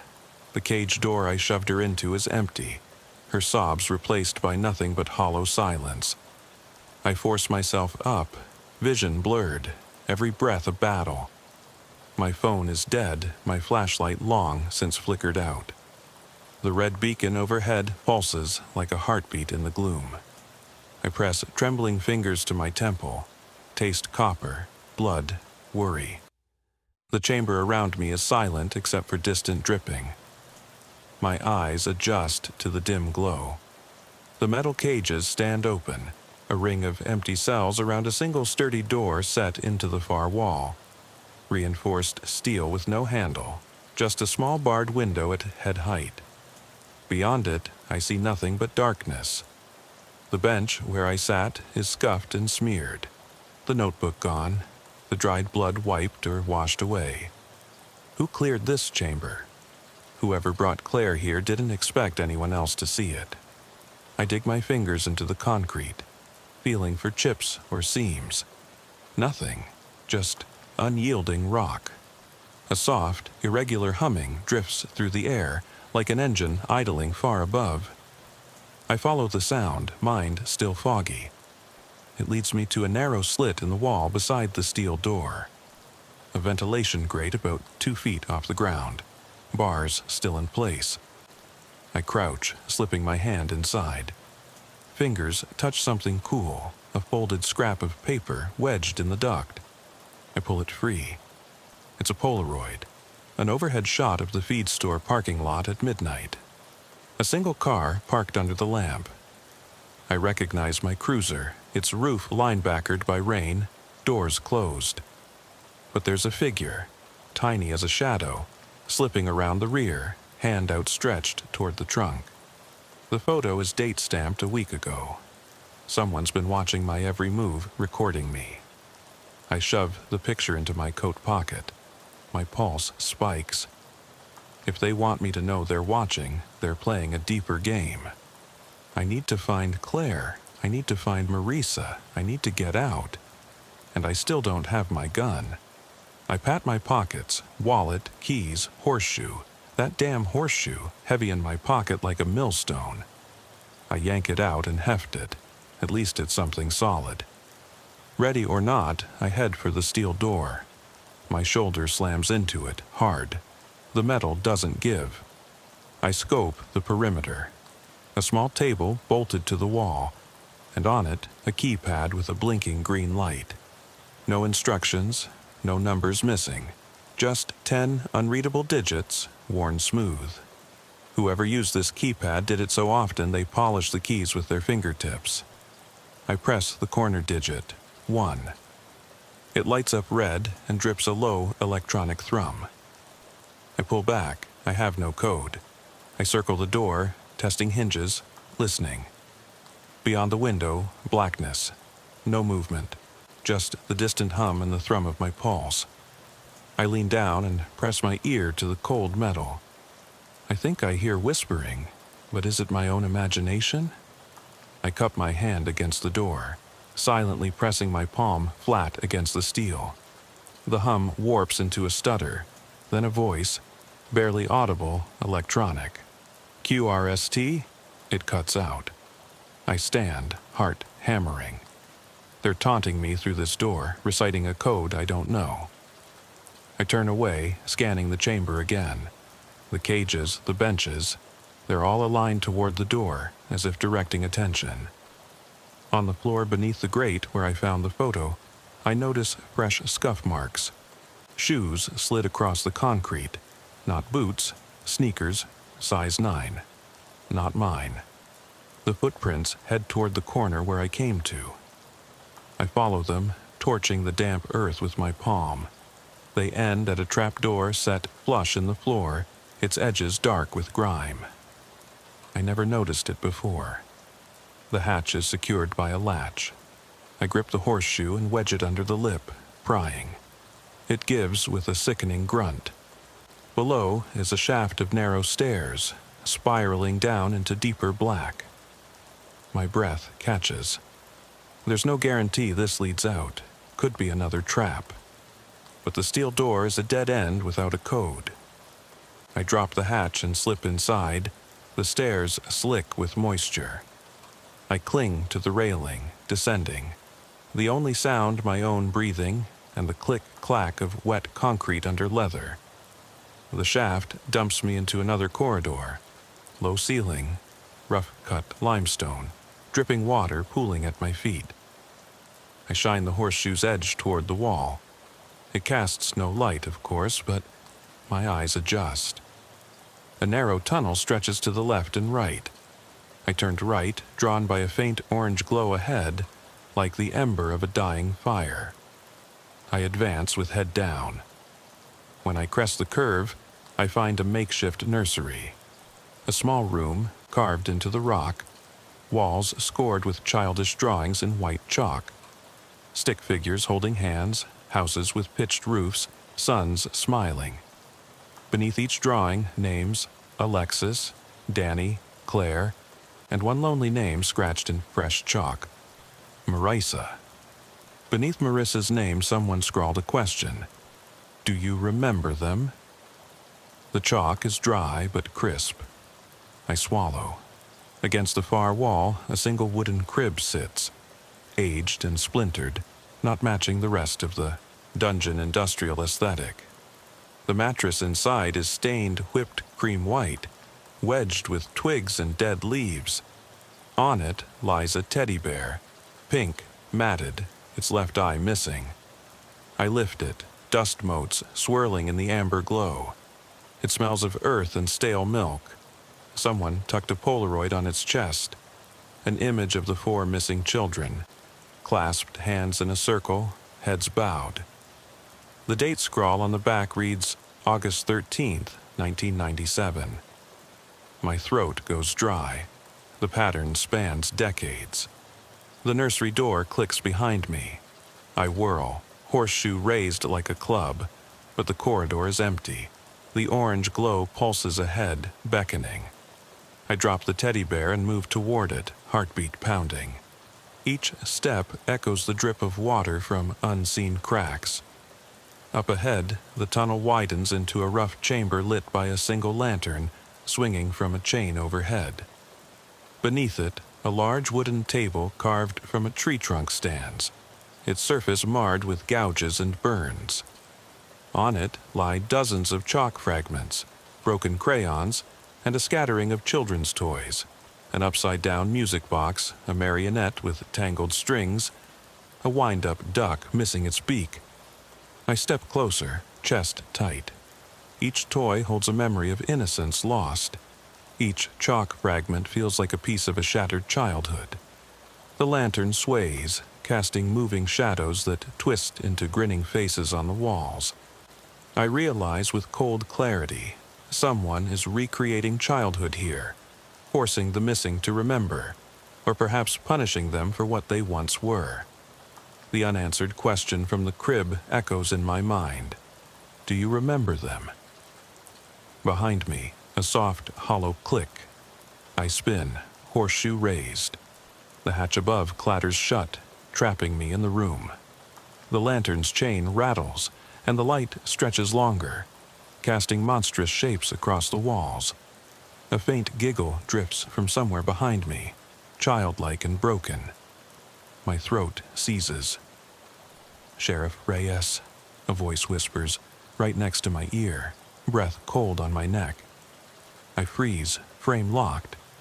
The giggle curls through the air like a blade, sharp, unexpected, and unmistakably childlike. My skin prickles. I whirl, horseshoe raised, heart hammering loud enough to drown out the drip of water. The lantern's amber glow swings, elongating my shadow into a grotesque silhouette. But there's no one there, just the rough stone walls, the carved table, the scattered toys staring up at me with plastic eyes. I force my breath steady, reminding myself, no ghosts, no apparitions, only humans. Someone else down here, hiding in the dark, using recordings or speakers to terrify me. I reached for the teddy bear I dropped, scanning for wires or chips. Under the pink fur, I find a small black rectangle, an electronic playback device taped to its chest, speaker mesh on one side. I pluck it free and hold it close. The device is old, battered, but clearly looping sound files. I flick a switch, silence. Flick again, it crackles to life. The same giggle, distorted, then cut off. I crush it in my fist until the circuit board snaps, battery rattling inside. Silence, true silence, falls heavy. No footsteps, no whispers, only the echo of my pulse. I tuck the broken board into my coat pocket.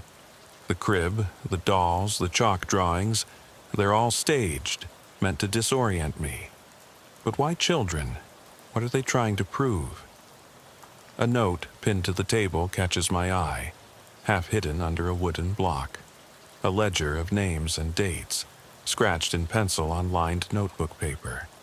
The page lists 20 entries. Only 6 names filled in, dates spanning decades. 4 blank lines at the bottom, as if waiting for more. My jaw clenches.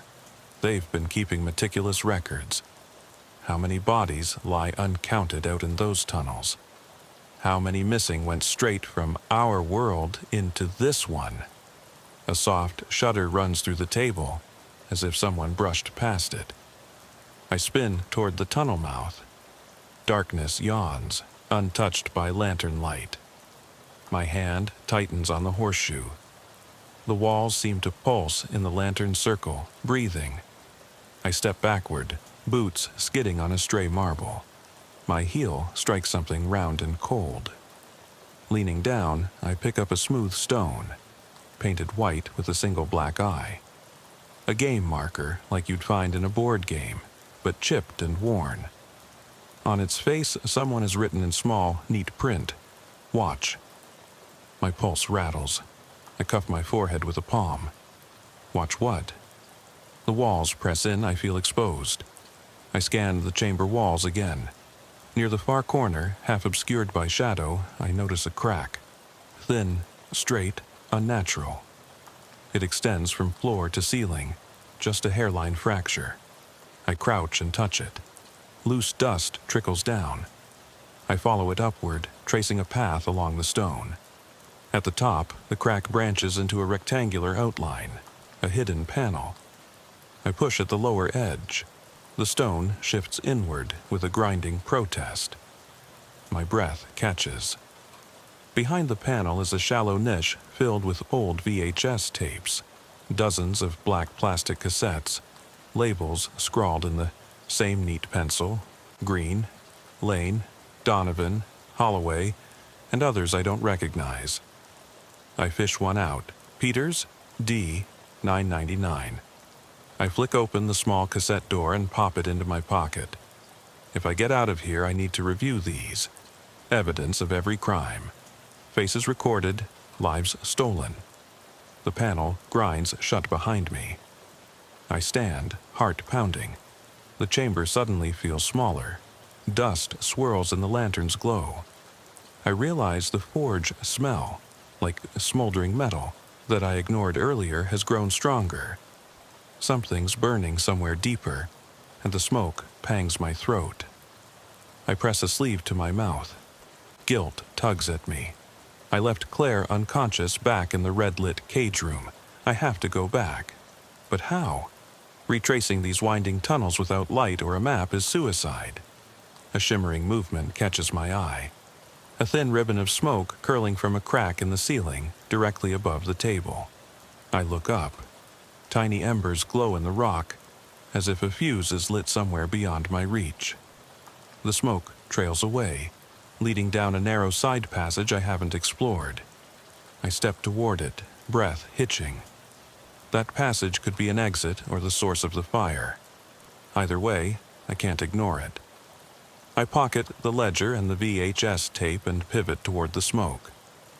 The tunnel narrows as I follow the trail. Ash drifts from above, coating my shoulders. The floor here is uneven, scattered with chunks of rock and debris. My foot catches on a loose stone. I tumble forward, arms flailing. I land on my side, chest compressing, breath whooping out. Through blurred vision, I see, half buried in rubble, the corner of a rusted wheel, encrusted with barnacles of mineral deposits. An archaeological find? No, a handcart track rolling into the dark, rails embedded in the floor. Whoever built this place shoveled supplies in on carts and rolled them down these rails. My mind races. The feed store tunnels, the pharmacy basement, now this. An entire network carved by someone with time, resources, and a singular obsession. A low roar rises from ahead, not thunder, but the steady growl of heavy machinery. The rails incline slightly. I push myself to my feet, heart hammering. My boots land on an old switch, pressed down, unlatching something. With a clunk, machinery groans alive. Ahead, a section of wall slides away on rails, revealing a massive chamber. A subterranean workshop lit by hanging industrial lamps. Conveyor belts, vats of bubbling liquid, metal tables strewn with tools. Enough capacity here to process dozens of victims at a time. A factory of horror, hidden beneath Pine Hollow. My blood runs cold.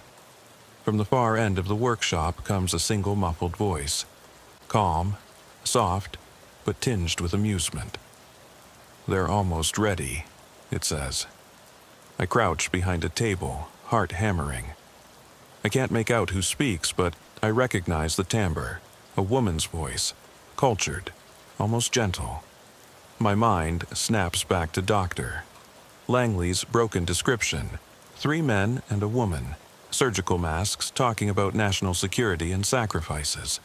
This must be her, one of the pioneers.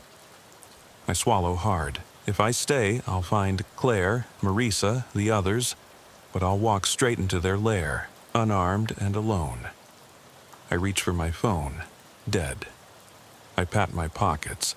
Tape, ledger, horseshoe, photo of my own cruiser under the feed store lamp. I need backup, but the nearest deputies are miles away, oblivious. The radio might pick up something here. I press the transmit button, static. Nothing but hiss. A clang echoes across the workshop, metal on metal. My head whips toward the sound. A row of cages, identical to those I saw before, rests on a conveyor belt. The cages are all empty, except one. Inside it, legs bound, torso slumped. The shape is too small to be an adult. I tense, raising the horseshoe. Suddenly, the conveyor jolts, jerking the cage forward toward a horrifying machine at the end of the track. A device of blades and gears, meant to butcher, reshape, or erase. The bound figure jolts. I blink through the steam rising from vats. The lantern lights above flicker. The machine rumbles, gearing up. I lunge from behind the table, heart racing. My foot catches on debris. We both go down. The horseshoe slams against my skull as I crash to the floor. Stars blanket my vision.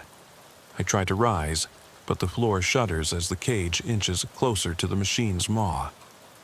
The bound figure's muffled cries fill the chamber. Small, terrified sobs. Everything slows.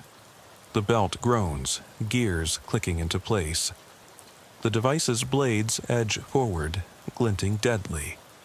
A single rail switch under my knee clicks, but I can't move. My head throbs. The last thing I hear before consciousness flickers again is the tortured sob of the trapped figure in the machine's hungry hum. My vision swims in red and orange glow as consciousness claws back. The machine's gears grind relentlessly. The bound figure convulses in the cage, sobs muffled against metal bars. I force breath. Into my lungs, every inhale a jagged shard of pain. My head throbs, each pulse echoing through the cavernous workshop. The air stinks of burning oil and chemicals. Sweat and blood mingle at my hairline. I push against the cold concrete floor, knuckles scraping as I struggle upright. The horseshoe slips from my fingers and clatters away, lost in the debris. I blink twice, focus sharpening enough to see. The conveyor belt inches forward, the cage's cache of terror moving step by step toward the machine's maw. I lunge, blur of motion, fueled by desperation. The world tilts as I slide beneath a steel table, lungs burning. Gears click. The cage shudders closer. I kick out at the control panel. An alcove of switches and levers mounted on the wall beside the conveyor. It's a mess of wires and labels. Feed, speed, engage. My fingertips brush the largest lever marked engage. I yank it down. Sparks erupt. The conveyor jolts backward, yanking the cage away from the blades with a screech of grinding metal. The sobs suspend in midair, hope flickering through the tortured cries. I exhale, shoulders trembling, eyes stinging. Heat washes over me. The forge smell intensifies as machinery groans in protest. Down the workshop's length, vats bubble with unknown fluids, smoke coiling from vents overhead. The pulsing roar of engines thrums in my bones. I search for the figure in the cage. A small body huddled in the corner, shoulders shaking. Drawing near, I see dark hair plastered to a pale face. The child's eyes flick open when I crouch. Recognition dawns. The boy from the photos, Danny Peters, missing since 1999, still alive, still trapped. His hollow stare finds me and he whispers a name. Sheriff? Relief floods his eyes, then confusion. I reach in through the bars, pressing my hand against his cold one. It's Reyes. I'm here to get you out. He nods once, weakly, tears carving tracks down his dusty cheeks. Come on, I murmur, sliding the cage door open. His legs tremble as he stands. His arms sling around my neck in a feeble hug. I steady him, breathing hard. The forge heat sears my back as I guide him away from the conveyor. Behind us, alarms begin to wail. High-pitched shrieks that hammer at my eardrums.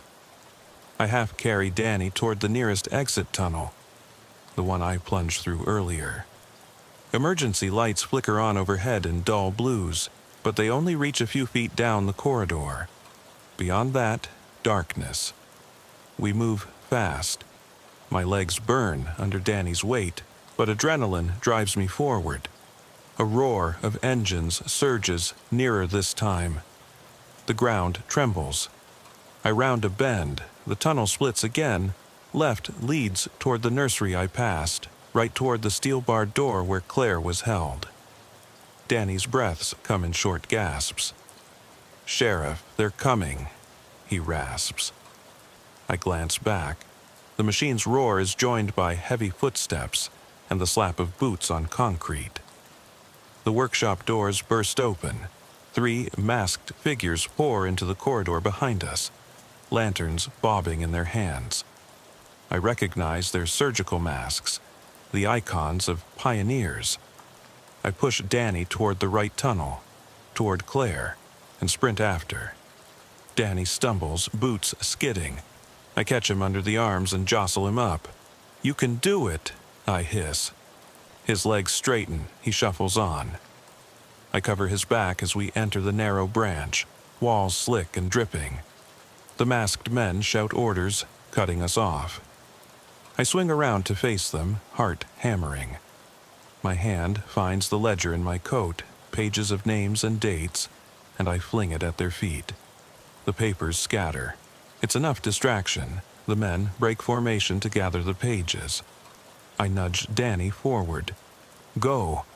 He darts past me, small shape swallowed by darkness. I turn back and sprint down the tunnel after him. My boots slip. I catch myself and yank the map case from my coat pocket, the photo of my cruiser falling to the floor. It lies under my foot, the beam of a distant emergency light giving it an eerie glow. I cringe. If they get back there, they'll see my shift car and piece together my identity. No time to worry. The tunnel descends, the air growing cooler. I follow faint drip-drip echoes, each step adding distance between me and the pioneer's chance. The ladder beneath the feed store hatch must be close. I remember the rungs slick with water. We emerge into the wash of rain tunnel gloom near Miller's. Dim light filters through the hatch's gap above, and fresh air brushes against my face. Danny pauses, leaning against the stone. I join him, chest heaving. You okay? He nods, wiping snot and tears. I shift his weight, check his boots, caked with mud and chemicals. Stay put, I whisper. I pry the hatch open, its metal groans in protest. Rain pours in, blessed cold water after the workshop's stifling heat. I climb first, then drag Danny up behind me. We tumble onto the gravel road under an angry sky. Sirens wail, distant, but growing stronger. Deputies are finally coming. I scoop Danny into my arms and stagger toward my cruiser, keys glinting in my pocket. He presses his face into my raincoat, whimpering. I unlock the door, shift into the driver's seat, and kick the passenger door open. Get in, I grunt. He scrambles inside, shutting the door hard. My boots sink in mud as I rush around to the driver's side. I yank the door open and slam in, heart thudding as I turn the key. The engine snarls to life. Blue and red strobes sweep the fields as more cruisers arrive. Deputy Wright leaps from her car, flashlight in hand. "Sheriff, are you okay?" She yanks at my door, but I wave her off. "Get medical for the boy. And Claire, she's down below, near the steel door." I fire back toward the tunnel. Her eyes widen in understanding. She nods, sprinting toward her deputy. I flick the cruiser into gear and thunder down the gravel toward Dawson's pharmacy lot, where additional hatch entrances punctuate the asphalt. Danny leans forward, glass fogging under his breath. "Sheriff, where's Claire?" he asks, voice a wisp. I grip the wheel. Claire. My damn head hurts, remembering her broken eyes and chemical haze.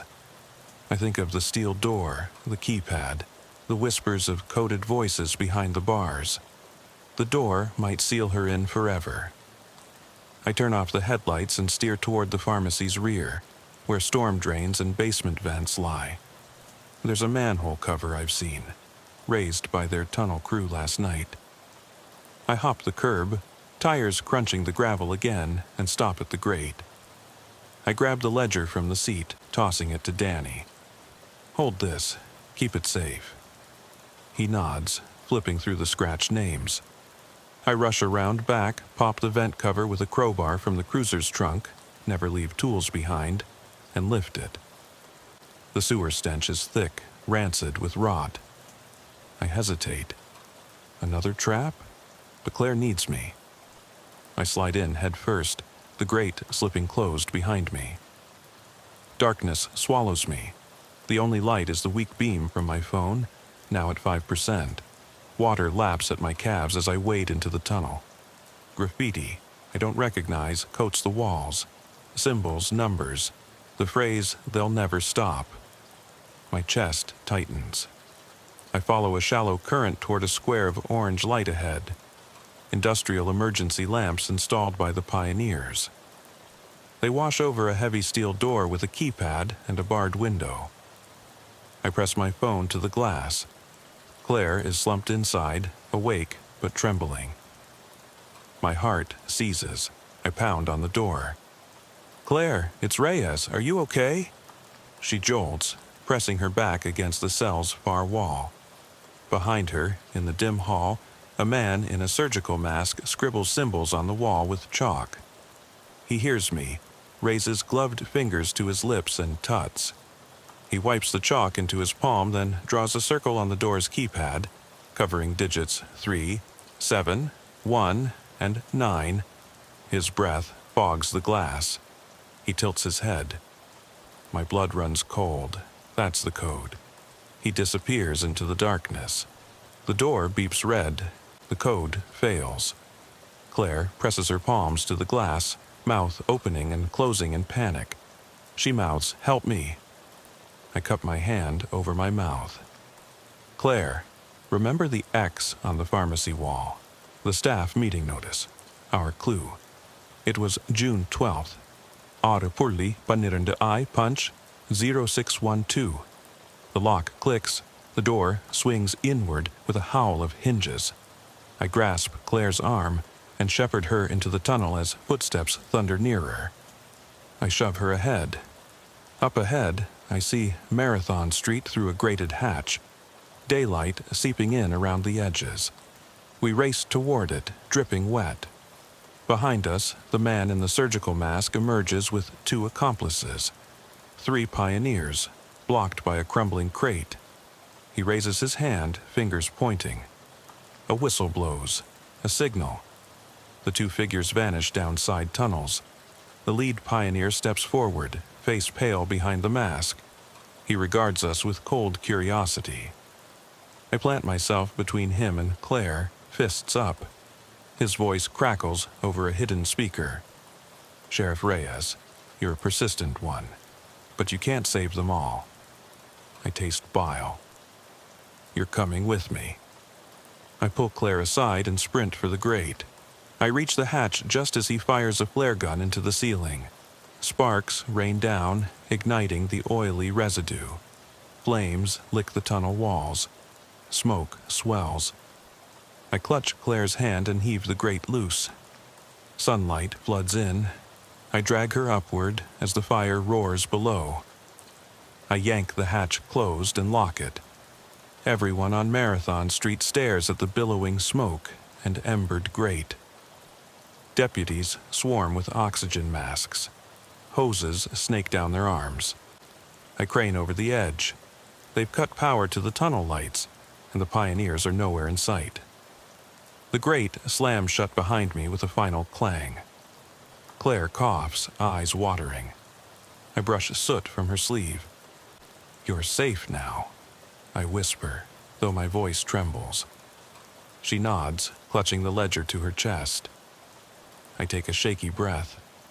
Behind me, backups flood the lot. Sirens and radios crackle, but all I hear is the distant roar of the workshop's fire.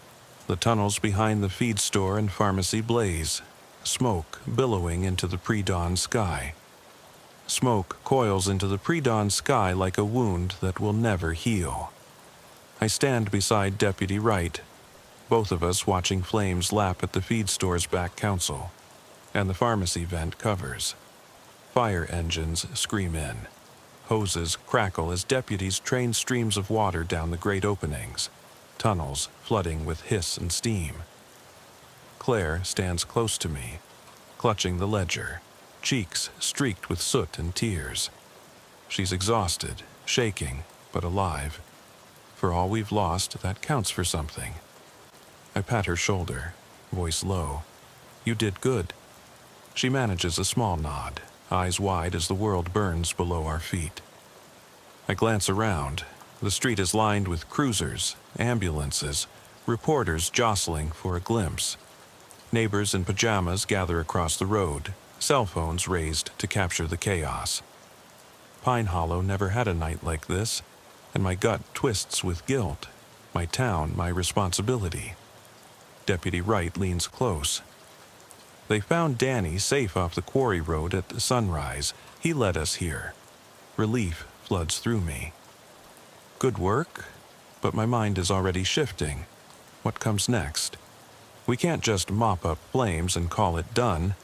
There's evidence down there, the vials, the notebooks, the tapes.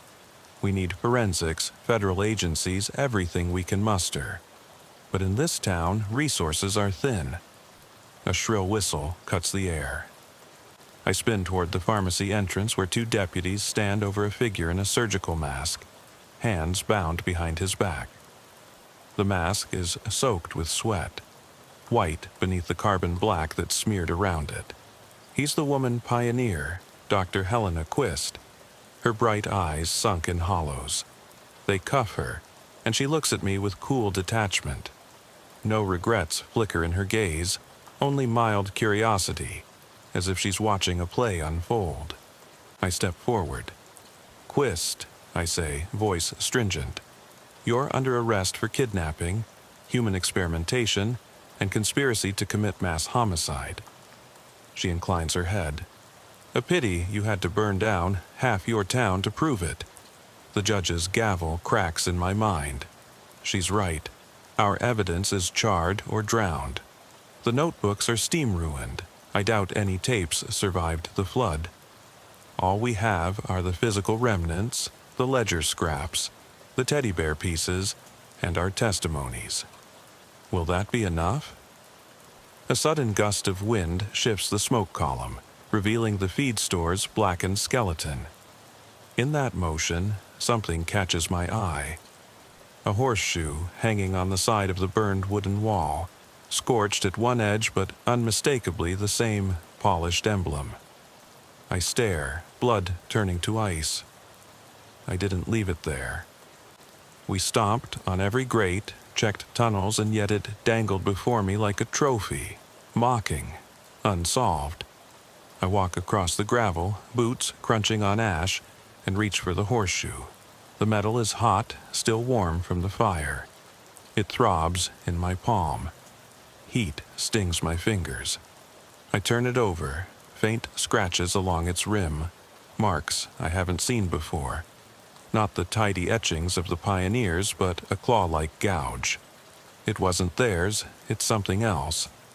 Something alive and still moving in those tunnels. I tuck the horseshoe inside my coat, slipping past the cuffs on Dr. Quist as she's loaded into the paddy wagon. She watches me with that unblinking calm. "You'll never find them all," she calls out as the door slams. A match struck and burned in my gut, them all. She wasn't just talking about the pioneers, not just the 4 masked figures I cornered. Something else shares those depths with us. An unknown entity, silent and patient. Claire steps up beside me, her voice a thin thread. "Sheriff, what now?" I glance at the ledger in her hands. 4 names still clean, blank spaces for new ones.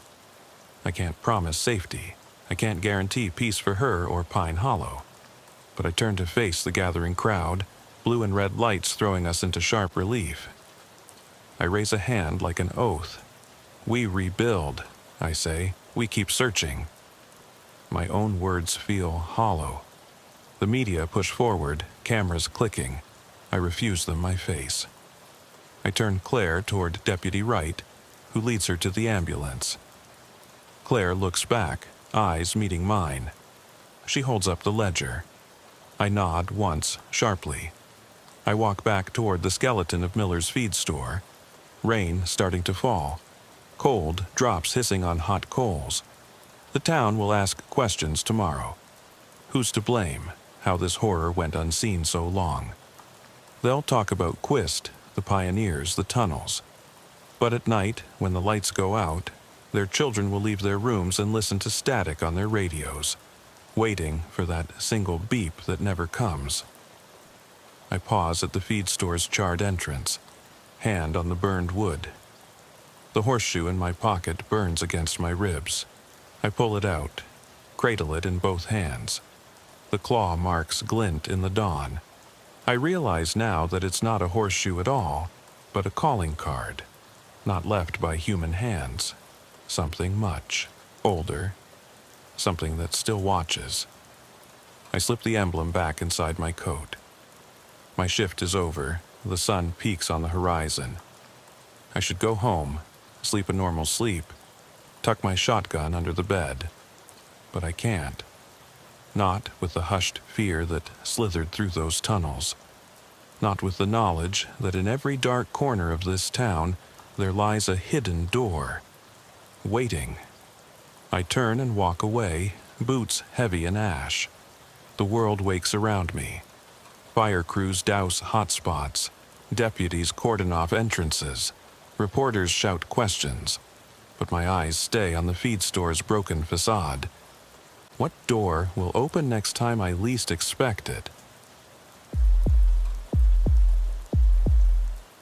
I tap the mic again, low and deliberate, so the static doesn't swallow my voice. It's 2:07 a.m. on November 3rd, 2002, and I'm parked half a mile from the Wallace farmstead. The headlights cut through the fog in dull yellow arcs, illuminating the broken fence posts and mud-caked cornstalks. I've been on this county road 1,000 times, but tonight feels different. The air tastes wrong, like ash from a dying fire. I've logged 25 years of shift notes, routine traffic stops, and dispatched drunks home safely. I've seen people do the worst things in broad daylight, but nothing prepared me for a kid's sneaker iced in mud, or my name carved into an oak where no one should be. I shouldn't have come alone. I know that now. I should have radioed in, but the radio clicked to silence as soon as I set foot on the gravel drive. The governor wanted the old analog system because it saved money. Everyone in dispatch can hear me, but I can't hear them. So I drove out here under the assumption it'd be nothing. Probably a busted window or a rodent setting off an interior light. The dispatcher joked last week about my field lantern. "Don't go full pioneer haze," she said. Tonight I'm grateful for its dull glow. The porch creaks under my weight as I cross the threshold. My boots sink into the decaying wood, the splinters complaining under my soles. I sweep the beam across the room. Peeling wallpaper, a rusted sink, empty chairs turned over like someone fled in a hurry. Under one chair, the sneaker glares back at me. Small, bright red, scuffed at the toe. Not mine, not any adult's size. My radio would have warned me had a child ever gone missing here. No calls, no Amber Alerts. I stand, heart hammering, and walk the hall toward the kitchen. The fog presses at the windows like curious faces trying to see inside. I find no explanation for the sneaker, so I bag it in an evidence pouch, though evidence of what, I'm not sure. Then I notice the pantry door ajar, its hinges swaying softly. I remember the layout. The shelf should sit flush against the wall, jars lined up in neat rows. Empty, but neat. I push the door open, and there it is. A single glass jar on the top shelf, containing a tarnished silver key. The key floats in an inch of cloudy water, its teeth worn smooth. My mind races. Mortenson's barn door lock that no one could pick, the one a carpenter said he'd never seen before. Could this key belong there? A clue or a lure? I should bag it too, but I hesitate. If I remove it, whatever set this up might know I came looking. My chest tightens. The old farmhouse groans behind me as if settling deeper into the earth. I pocket the jar and step back into the hall. My radio crackles in my jacket. Brief, like a caller trying to break through, and then it dies again. I tap the side. "Hayes to dispatch," I murmur, more to steady myself than with hope of a reply. Silence. My breath fogs in the beam of the lantern. Somewhere in the dark, the house exhales. A long, creaking sigh that makes me freeze. I follow the footprints from the front stoop, the only tracks in the fine dust, my own. They lead out the back door and into the fields. The fog has thickened, and the lantern's glow reaches only 5 feet before drowning in gray. I close my eyes, listen to the distant hum of insects, too loud for this hour. When I open them, I aim toward the faint glow of my cruiser's headlights. They're farther south than I parked. I'm sure of it. I start toward them, boots squelching through mud, the lantern's handle slick in my gloved hand. I pass the broken fence, each post leaning like a crooked finger pointing me onward. I wonder how long it took for the sneaker's owner to leave it here, and where they went. Another question no one can answer. At the edge of the field, a massive oak stands alone, its branches skeletal against the sky. Carved into its bark are 3 letters, H-A-A-Y. Freshly cut, the sap still glimmering like tears. I swallow hard. I've never seen this path on any map. Yet there's a narrow trail curling into the woods, lined with fallen leaves. I know I should turn back, radio for help, retreat to the station. But something, duty, curiosity, stubborn pride, pushes me forward. My lantern casts long shadows, twisted limbs, gnarled roots, the promise of secrets better left buried. I follow the trail, each step louder against the hush. The path opens onto a clearing where an old child's bicycle rests on its side, rust eating the frame, leaves tangled in the spokes. No missing person file mentions a kid vanishing by Wallace Road. Yet, here it is, handlebars bent, chain slack. Next to the bicycle, nailed to a weathered post, is a note. "Thank you for finding me." The letters are childlike, painted in smeared red that looks more like rust.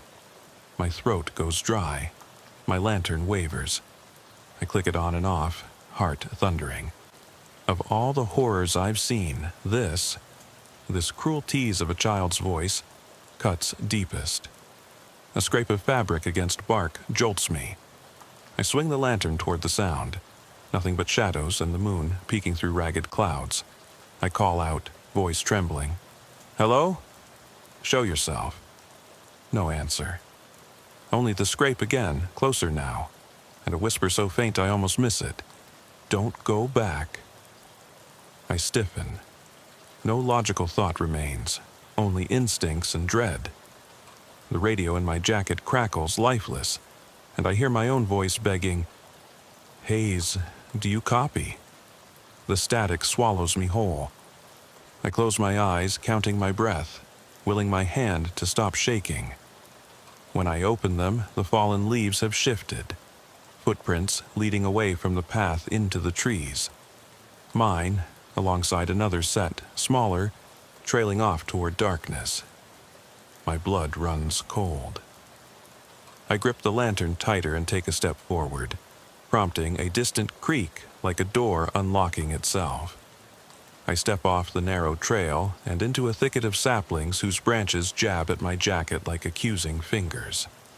My lantern swings wildly, each arc revealing blank darkness, then something. A pale glint of what might be eyes or dropped metal, only to vanish when I focus. The ground underfoot is soft, the fallen leaves matted and slick, the earth damp from last night's drizzle. My heart hammers in my ears as I follow the two sets of footprints, one mine, the other too small for any adult boot. They weave between the trees, circling like two predators sizing each other up, converging, diverging. I pause, breath steaming in the lantern's glow. A distant crow caws, sharp and hollow. It echoes off unseen trunks, then cuts off, leaving silence deeper than before. I raise my radio to my mouth. "Hayes to dispatch." But the only response is the hiss of static, unbroken, deafening. I drop it into my jacket pocket and grip the lantern tighter. Logic tells me to retreat, to get back to the cruiser and call for backup. But duty and dread push me forward. I have to know who, or what, walks these woods alongside me. The footprints lead me downhill, the incline gradual but enough to make my legs protest. The trees thin out into a slope overlooking a small pond, half hidden by reeds. Moonlight glints on the water's surface, broken by ripples that shape themselves into concentric rings, then vanish. No breeze stirs, no creature disturbs the stillness. Yet the water shifts, as if something moves beneath, unseen. My gut tightens. I scan the shoreline. No footprints in the mud, no broken reeds. Only the path I've made and that child-sized print leading toward the water's edge. I remember Mortenson's barn, how its doors were padlocked tight, the windows reinforced with steel bars, yet people whispered of strange lights flickering inside at night. His neighbor claimed he heard baby cries, though Mortenson had no children. Now I find a child's sneaker in the farmhouse, a bicycle in the clearing, prints leading here, and this pond unsettlingly alive under the moon. I crouch at the bank, lantern beam trembling over rippled patterns. Water laps softly, whispering against mud. I consider that jarred key. Could its lock be in a cellar shaft beneath this pond? The thought makes my skin crawl. Something about all this doesn't add up. Missing explorer, phantom child's possessions, impossible footprints. And my name carved on that oak, blood bright in the sap. A soft noise behind me, like a boot pressing into dry leaves, snaps my head around. Lantern flares on empty trees. I tense, muscles coiled, and take a half step back. The sound repeats, closer. A slow, shuffling stride. I call out, voice low but firm. "Show yourself!" My words crack. No answer, only the soft swirling of water. My own footprints in the mud stand alone. I let out a slow breath and continue down to the water line. The edges of the pond are choked with algae and fallen logs. The far side fades into black. I pit my boots in the mud and lean forward, peering into the murk. Something glints 20 feet out, a solitary object shimmering under moonlight, angular like metal. I frown. Could it be the jar? The silver key? My mind flickers with possibilities. I step in. One boot, then squelch the other. The water is ice cold, searing through my socks. I grit my teeth and wade forward, mud sucking at my steps. When I'm chest high, I stop. The water is too cloudy to see, but I feel it press around me as if the pond itself resists intrusion. I reach out, fingertips skimming the murky surface toward the glint. It shifts, a whisper of motion under the water. I freeze. A distant metallic tinkle rings out, like a dropped key. I whirl, and my lantern swings across the pond's surface. The glint is gone. My lantern's glow fractures over dark shapes floating just below. Bottles? Rocks? I can't tell. All I know is that the water moves in unnatural arcs, dividing around something beneath. A bubble surfaces, then pops, tiny and silvery. My breath catches. No fish make bubbles like that. I yank my foot out of the mud and scramble back to the bank, water sloshing up my legs. I stumble onto dry land, heart racing. I shine the lantern across the pond's edge and catch a glimpse of tire tracks pressed into the mud. Narrow, a child's bicycle wheel, half submerged, the other half imprinted on the bank. They lead to the reeds, then vanish. I swallow hard, forcing my breathing back to normal. I glance over my shoulder at the forest. The trail I came down is gone. No footprints, no broken underbrush. The trees here stand too close, like silent sentinels. I turn back to the pond, but its surface is calm again, as if nothing disturbed it. The night air is thick with expectation. I feel his eyes on me. Him, or her, or whatever walks these woods in child-sized steps, leaving toys in my path. A sudden rustle from the tree line to my left snaps every nerve taut. I swing the lantern. Its beam catches a flash of white cloth drifting behind a tree. I call out, voice shaking. "I'm a sheriff's deputy. Come out now." Silence. Then a soft giggle. Childlike, distant, echoing through the trees. My stomach twists. I shine the light toward the sound, but find nothing. The giggle fades into nothingness, leaving only the pounding of my heart. I back away from the water, following the shoreline toward my cruiser's headlights, now a faint glow beyond the reeds. My lantern trembles in my hand. Every snap of a twig, every distant hoot of an owl sounds like a warning. Don't turn around. I swallow, eyes fixed on that distant light, steps hurried but careful. As I near the tree line, I stumble over something hard. I look down, an old school satchel, cracked leather, its flap undone. Inside, I see folded papers, yellowed with age. I kneel and pull one out. Handwritten crayon scrawls spelling, "Find me." My throat goes dry. I glance around. Moonlight weakens behind clouds. The satchel's strap is looped around a young oak sapling, tying it like a trophy. I yank it free, and the sapling snaps up, sending my lantern beam skyward. The puddle of light reveals footprints converging at the sapling. Mine, the child's, and a third set. I recognize them instantly. Adult boots, wide and heavy, the pattern unique to my own county cruiser's tires. How did they get here? Who else has been following this path? My blood runs cold. I scramble to my feet, satchel under my arm. The rustle in the leaves returns, stronger, circling me.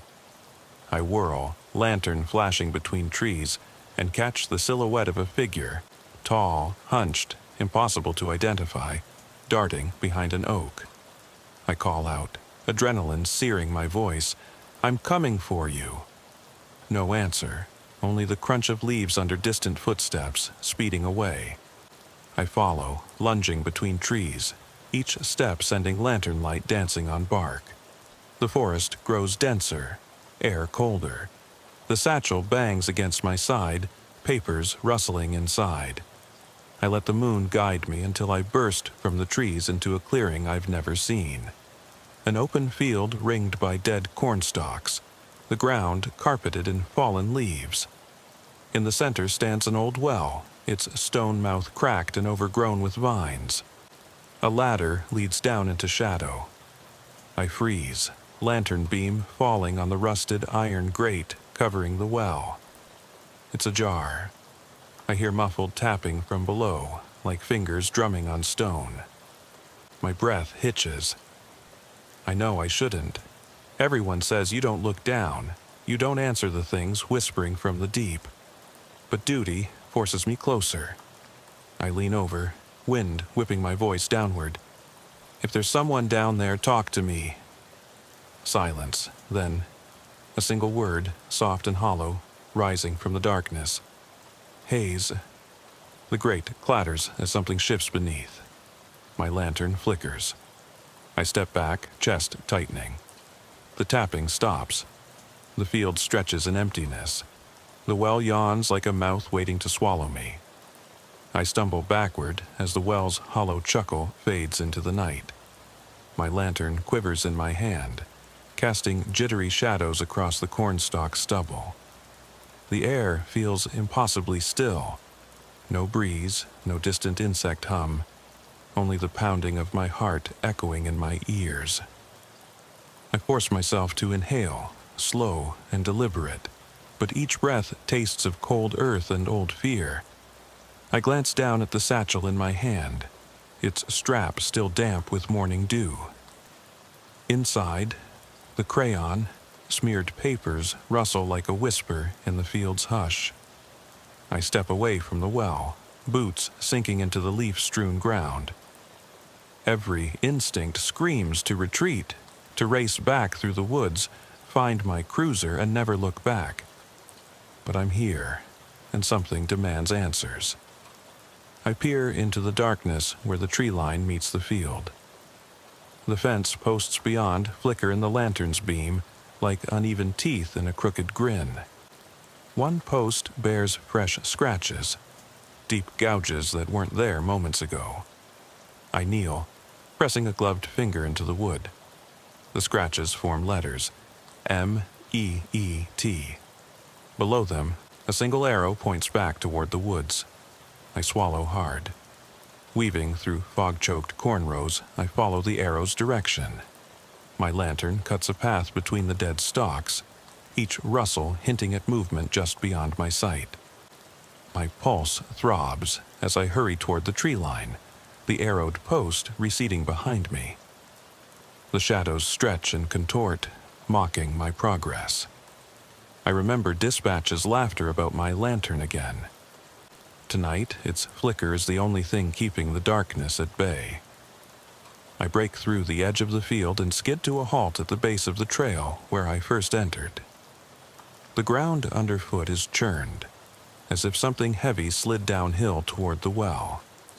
I see deep scrapes gouged into the path, parallel grooves vanishing into the forest's teeth. I shine the lantern along them, tool marks, like someone rasped the soil with a rake to cover footprints. But the grooves are too even, too purposeful, like clawed fingers digging through earth. I shudder. A soft tapping comes from the right, among the oaks. I spin, lantern beam slicing through thick fog. There, etched onto the trunk of a grand old oak, are dozens of initials and dates. JW 1962, KM 1974, EH 1988. The years climb toward the present. HH 2002. My breath catches. Who carved those? More unsettling. Those initials match missing person cases I've investigated over the years. Cold files stacked in dusty drawers. JW, a young woman who vanished along Red Creek Road. KM, a runaway found drowned. EH, a farmhand who never returned from a late-night shift. And HH, Hayes, my own initials. My legs tremble. I shine the light lower. Carved in smaller letters, the next date is circled. Blank, waiting. Beneath it, crudely etched, 2002, November 3rd. Today's date? My chest tightens. I press my palm against the bark, fingers brushing the gnarled wood. The sap oozes through the carving like dark blood. I swallow hard.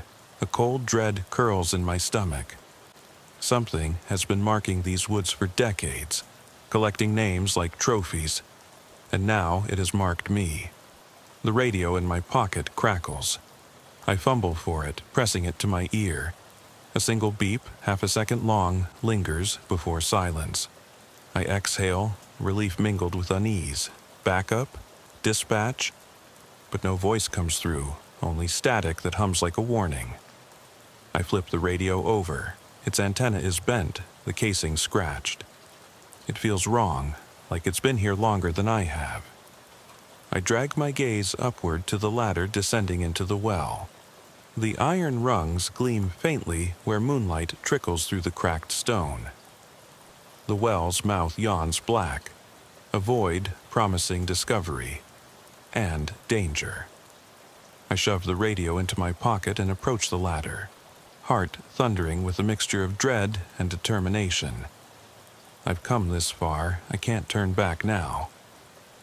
I grip the first rung, cold against my glove, and test my weight. The iron groans under me but holds. I climb down, each rung clicking against my heel until I'm level with the rim. The lantern's beam trails the ladder downward, revealing a slick layer of moss on the stones. The air here tastes metallic, like wet concrete mixed with old leather. I reach the bottom and step onto uneven stones. The ladder creaks as I let go and I squeeze the satchel strap tighter. A low whistle echoes from somewhere below, crisp and childish. It echoes off the stone walls, returning to me warped and distant. My palms sweat despite the chill. I crouch and sweep the lantern across the chamber. The walls are carved rough, hewn stone, not natural rock. Someone carved this place deliberately, centuries ago. Stalactites hang like teeth from the ceiling, dripping into dark pools that glint where the light hits. In one pool, I see a flash of red, the same shade as the sneaker. A glove, small, red, floats just below the surface, its fingers curled as if reaching for the light. My stomach twists. I step closer, feet splashing faintly. The glove drifts away from me, as if pushed by unseen currents. A wet, scraping noise behind me makes me spin. The ladder rungs are empty. No footprints or drag marks up or down. Whoever, or whatever, brought the glove here did it before I arrived. The glove's cuff bears a name scrawled in black marker. Maggie. Maggie. A name I recognize from a missing child poster decades old. Maggie Wallace, the farmer's daughter who vanished in 1962. Her case, filed under J.W.'s initials, never solved. I swallow, pressing my back to the stones. My lantern trembles and I realize I'm holding my breath. Somewhere in the darkness, a child's whisper lingers. Maggie. I grip the satchel, feeling the papers rumble against my side. I dare not open it down here. Instead, I slide one hand into my jacket pocket and touch the pistol's grip, comforting, cold steel.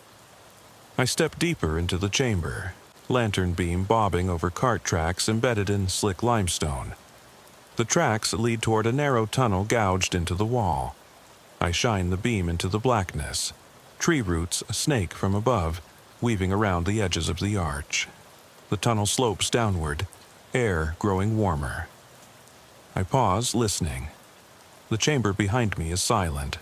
No dripping water, no whistles, only my own heartbeat. Yet from ahead comes a faint thud, like footsteps in heavy boots, slow and deliberate. I swallow again and advance. The tunnel narrows, forcing me to duck under hanging roots.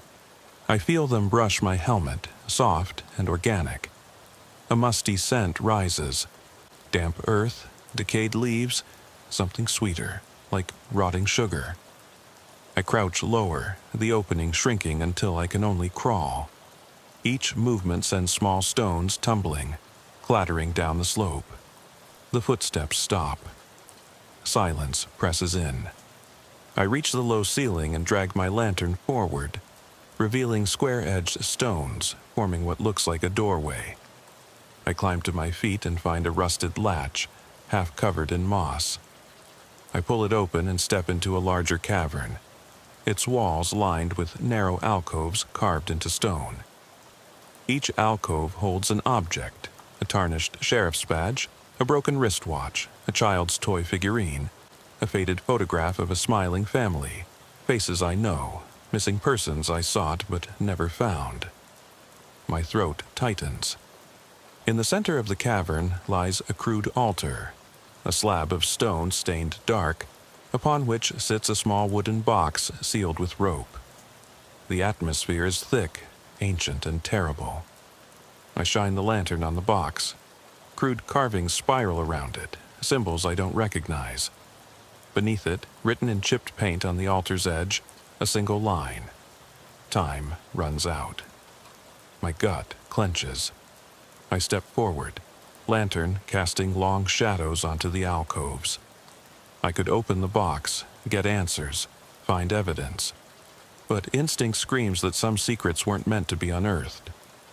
I glance back, toward the tunnel, toward the ladder, toward the distant world above. My radio bleeps again, weak, urgent. I jolt, hand flying to the pocket. I press the button. Hayes, dispatch, do you copy? The beep answers me, prompt, familiar, before it dies again. No voice follows. My stomach twists. The radio's blink confirms it tried to reconnect, but something prevented it.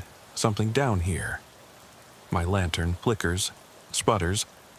I shake it. The flame steadies. The box calls to me, beckons with promise of truth. And yet, leaving it sealed feels safer.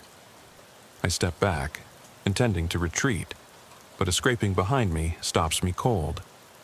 I pivot slowly, lantern beam slicing through darkness, and see the door to the tunnel has closed of its own accord, dirt and stones piled at its base. No ladder, no path back. Only the altar and its box in the silence. I raise my pistol, voice low. If you want this, come take it. My words echo. For a long moment, nothing happens. Then, from one of the alcoves, comes a soft click, like a lock disengaging. My lantern swings toward the sound. The alcove holds a mirror, its surface dusty. I wipe it with my sleeve. In the reflection behind me stands a small child. Pale, dripping wet, eyes hollow. I spin and fire, the shot deafening in the cavern. When I turn back, the alcove is empty. Only the mirror remains, cracked. My lantern drops, guttering. I back toward the altar, breath ragged. The box lies open now, rope frayed. Inside, a single sheet of paper. A crude map showing my route. Farmhouse, pond, well, tunnel, ending at a crosshair over the altar. Beneath the map, scrawled in the same black crayon, "You came." A faint radio beep echoes unanswered. I press the lantern to my chest and reach for the map, hand trembling. A distant creak, like the well ladder shifting, rings out. I glance toward the tunnel mouth, now choked with stone. I realize I am truly alone. I press my back against the cold stone of the altar, trying to steady my breathing. My pistol is still warm in my grip, the echo of that single shot reverberating through the cavern's walls like a judgment bell. The lantern's weak flame dances across the broken mirror, its cracked surface reflecting my own wide-eyed stare, fractured into slivers of light. For a moment, I wonder if what I saw was real or a trick of my exhausted mind, but the puddle of water at my feet confirms it. I am as wet and muddy as the deeper tunnels. The box on the altar lies open at my feet, the map mocking me with its crude accuracy. I bend down and scoop up the paper, smoothing its edges on the rough stone. The crosshair marking the altar's center sits like a target painted on my chest. You came. It doesn't tell me how to escape. It tells me I'm supposed to be here, drawn in by some force older than law or reason. I slip the map into my jacket's inner pocket and stand, glancing around the alcoves at the trophies of vanished lives. The child's figurine has turned to face me now, its painted eyes eerily bright, as if watching. I shift my weight, and the floor beneath the altar trembles ever so slightly, sending a shower of dust motes through the lantern beam. A low rumble echoes from somewhere above, steel on stone, like the grate at the well being jarred loose. I feel it more than hear it, a tremor of expectation that thrums beneath my boots. My chest tightens. The illicit laughter of that cavern, childlike, mocking, begins again, drifting through the alcoves in soft whispers I can't quite make out. I clamp my free hand over my mouth to stifle a gasp. Then the grunt of shifting earth, closer now, and a scrape of metal on metal. The grate above must be rising, soil and rock sliding down the well's shaft to collapse into the chamber. If so, the only ladder out is gone. My blood turns cold. I spin toward where the tunnel mouth used to gape, relieved to see it still stands. An archway framed by roots and moss, but its floor is slick and rising. Mud oozes outward, closing off the passage as if the earth itself wants to swallow me alive. I step forward, boot heels pressing into the grimed limestone, but feel the mud creeping in at my ankles. A stray stone clatters across the floor. Some unseen hand has joined me in this chamber. I raise my pistol, beam swinging on empty alcoves. No figure emerges, only the whistle of air through cracks in the stone. The rumble above grows louder, punctuated by a distant crack, as though a massive weight shifts at the well's mouth. Dust flutters down from the ceiling. The carving overhead glistens, ancient symbols I can't decipher, carved into every ceiling beam. I note them mentally, triangles, concentric circles, shapes that repeat around the shaft. They glow faintly in the lantern's light, like a warning or a chant. I force myself to move. The tunnel behind me is nearly closed. The rising mud will seal it completely in minutes. I have 3 choices. Try the blocked tunnel, climb back up a slick ladder that may collapse beneath me, or something else entirely. My gaze falls on the alcoves. One alcove holds a small hand-drawn lantern symbol on the wall, faint yet distinct among the carvings. Beneath it, etched in the same crude script, is a simple arrow pointing toward a niche hidden in shadow. I edge over, boots slipping in the mud, and shine the lantern into the dark corner. There, almost invisible, is a seam between stones, an outline of a door. My pulse hammers. I slide my gloved hand along the crack and find a rusty latch set into the stone. It turns with a creak, resisting for a heartbeat before giving way. I brace my shoulder against the door and push. Ancient hinges groan, and the stone panel swings inward to reveal a narrow passage, hemmed in by rough-hewn walls. Beyond, I see pinpricks of light, faint, flickering, as if lanterns burn somewhere just out of sight. I hesitate, weight balanced on one foot, listening. The cavern behind me throbs with shifting mud and the distant groan of metal above. The child's laughter has stopped, replaced by a low humming that emanates from the passage beyond. It feels mechanical and organic all at once, like a heartbeat echoed through metal vents. There's no turning back. I slip through the opening, the door sliding closed behind me with a final click. I'm in a tunnel barely wide enough to allow my shoulders to pass, the ceiling too low to stand upright. The walls here are smoother, too perfect for a natural cave, and stamped at intervals with the same symbols from the ceiling back there. Circles within triangles, radiating lines. They glow phosphorescently, giving off a pale green light that pulses in time with the humming.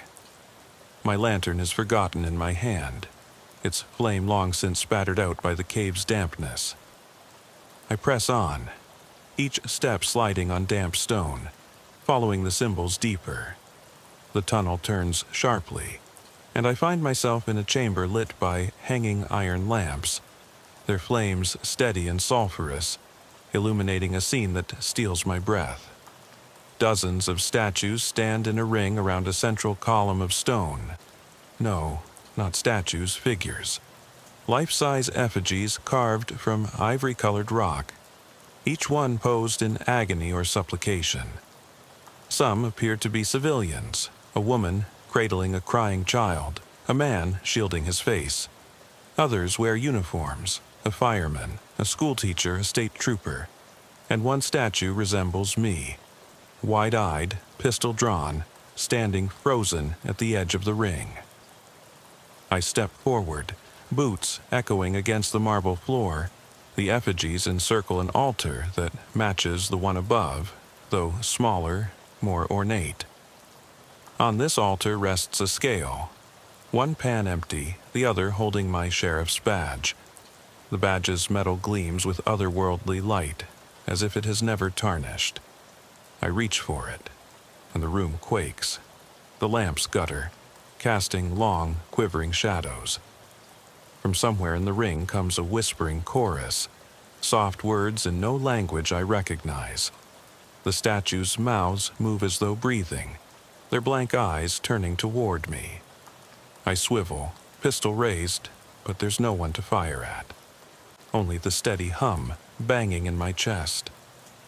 I lean over the altar, fingertips brushing my badge. It is cold, impossibly so, as if it were forged from ice. The weight of it is wrong, too heavy for its size. I lift it from the pan, and the statues begin to crack. Tiny fractures spider across the stone figures spreading outward from the badge. Dust and small chips fall, revealing dark veins of tarnished metal beneath. I drop the badge back onto the scale and stumble away. The entire ring of effigies shudders, one stone hand sliding from its wrist and landing with a hollow clunk on the floor. The lamps flare and go out, plunging me into darkness punctuated only by the pulsing symbols in the tunnel behind me. A sudden rush of air howls through the chamber as the doorway slams open. The phosphorescent symbols flicker off at once, leaving only blackness. I fumble for my radio, if it still works. When I press the button, a single long beep answers, more insistent than before, and then a voice, muffled, urgent, dispatch or someone else, I can't tell. The speaker crackles. Hayes, do you copy? My heart leaps. I slam my palm over the button to keep the sound contained, but the words come through again, closer, urgent. Hayes, we're here. Stay calm. I dial the volume up, voice trembling. Dispatch. Who is this? What happened? I'm trapped. The line goes dead. The only sound now is the hum returning, louder, as though the entire chamber has woken, the statues cracking echoes in the gloom like distant thunder. My pulse races. I spin in the darkness, pistol drawn, lantern gone, and hear the soft scrape of stone on stone. Footsteps? They're not my own. I whisper into the dark, "Show yourself." Just then, the lamp over the altar flickers back to life, only to reveal one statue missing, its place now empty among the cracked ring.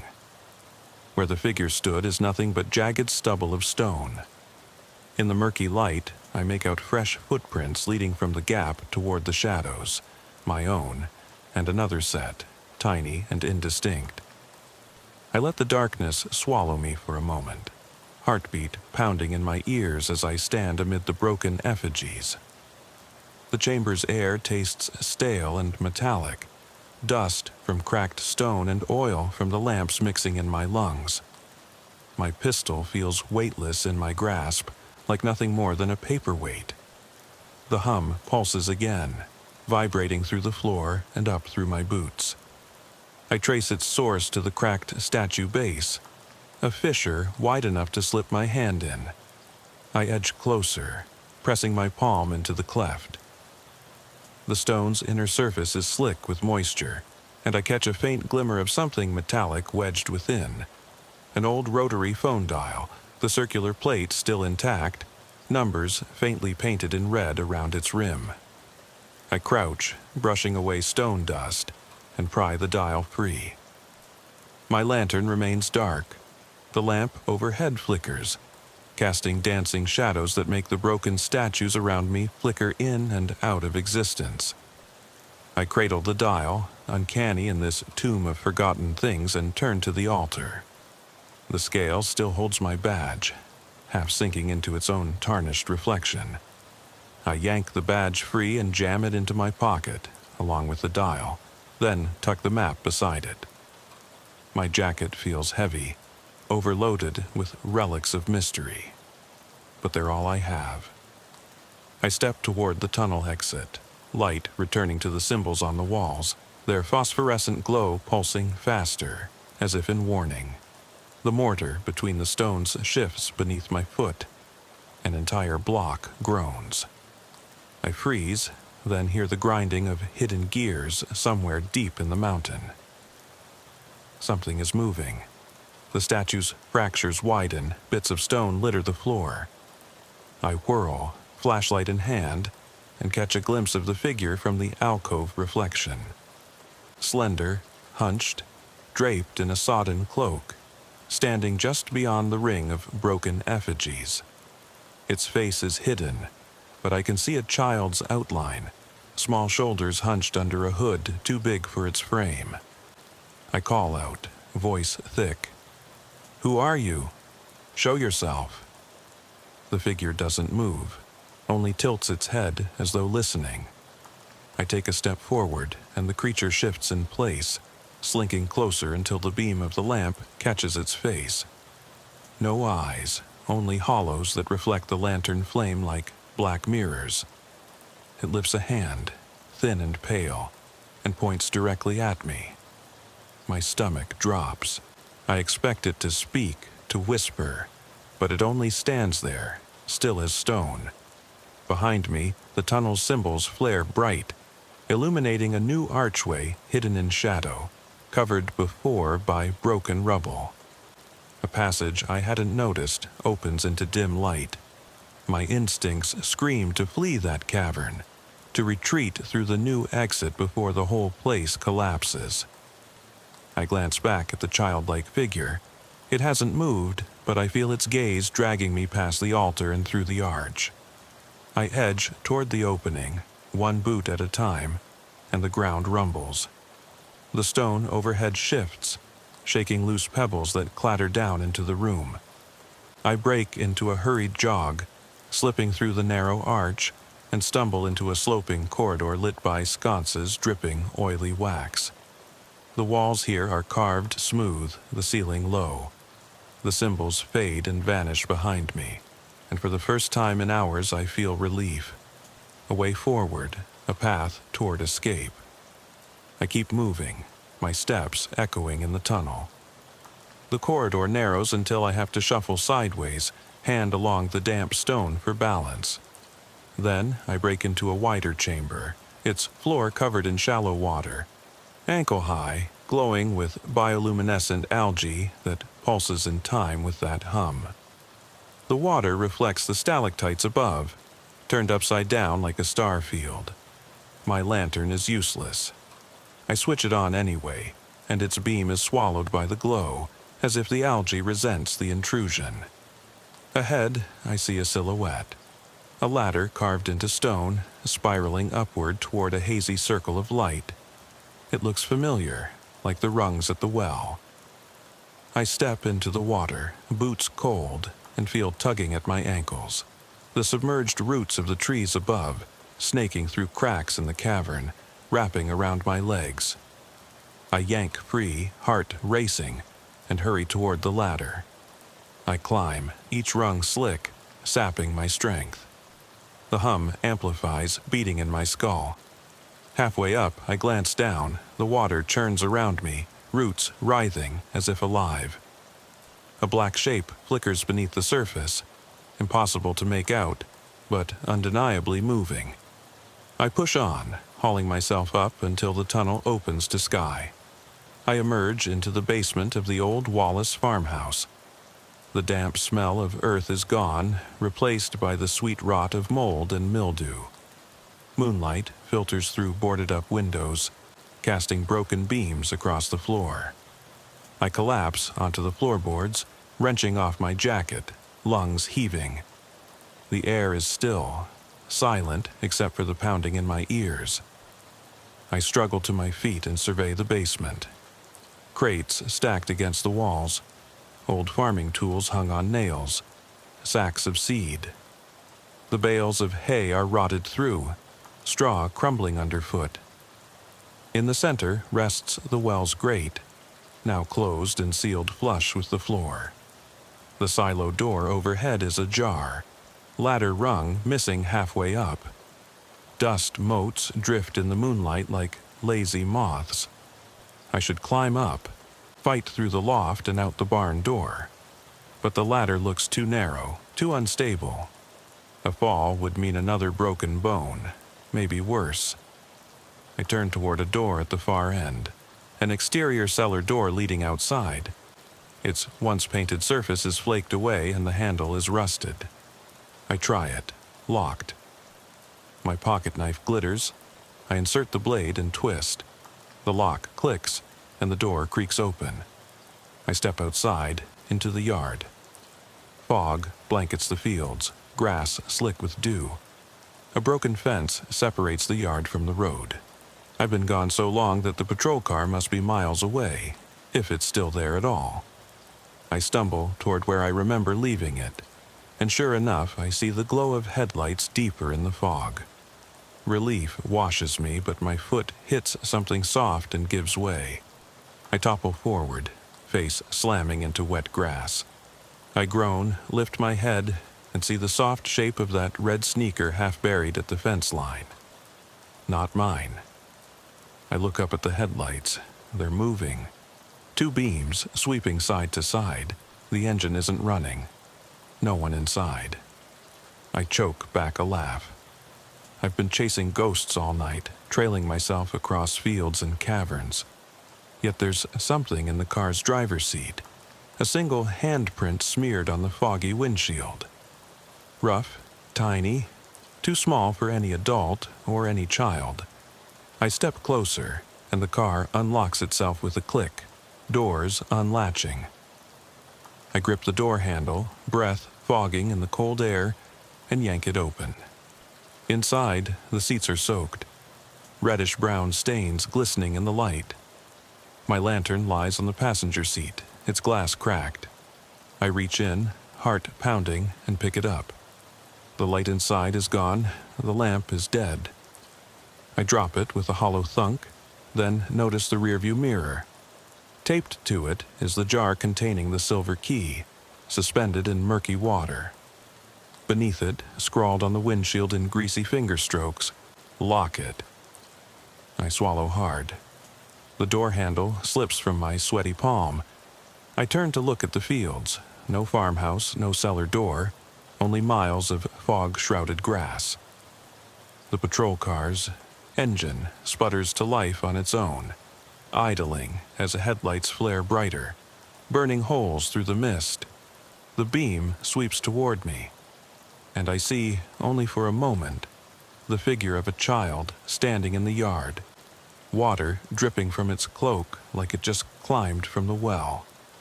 Then the light swallows it, and I'm blinded. I spin, fumbling for the car door, and as I pull it closed, the engine revs. The car lurches forward, tires spinning in the grass, then surges ahead down a road that wasn't there moments ago. It's driving itself, and I'm left standing, drenched in the fog.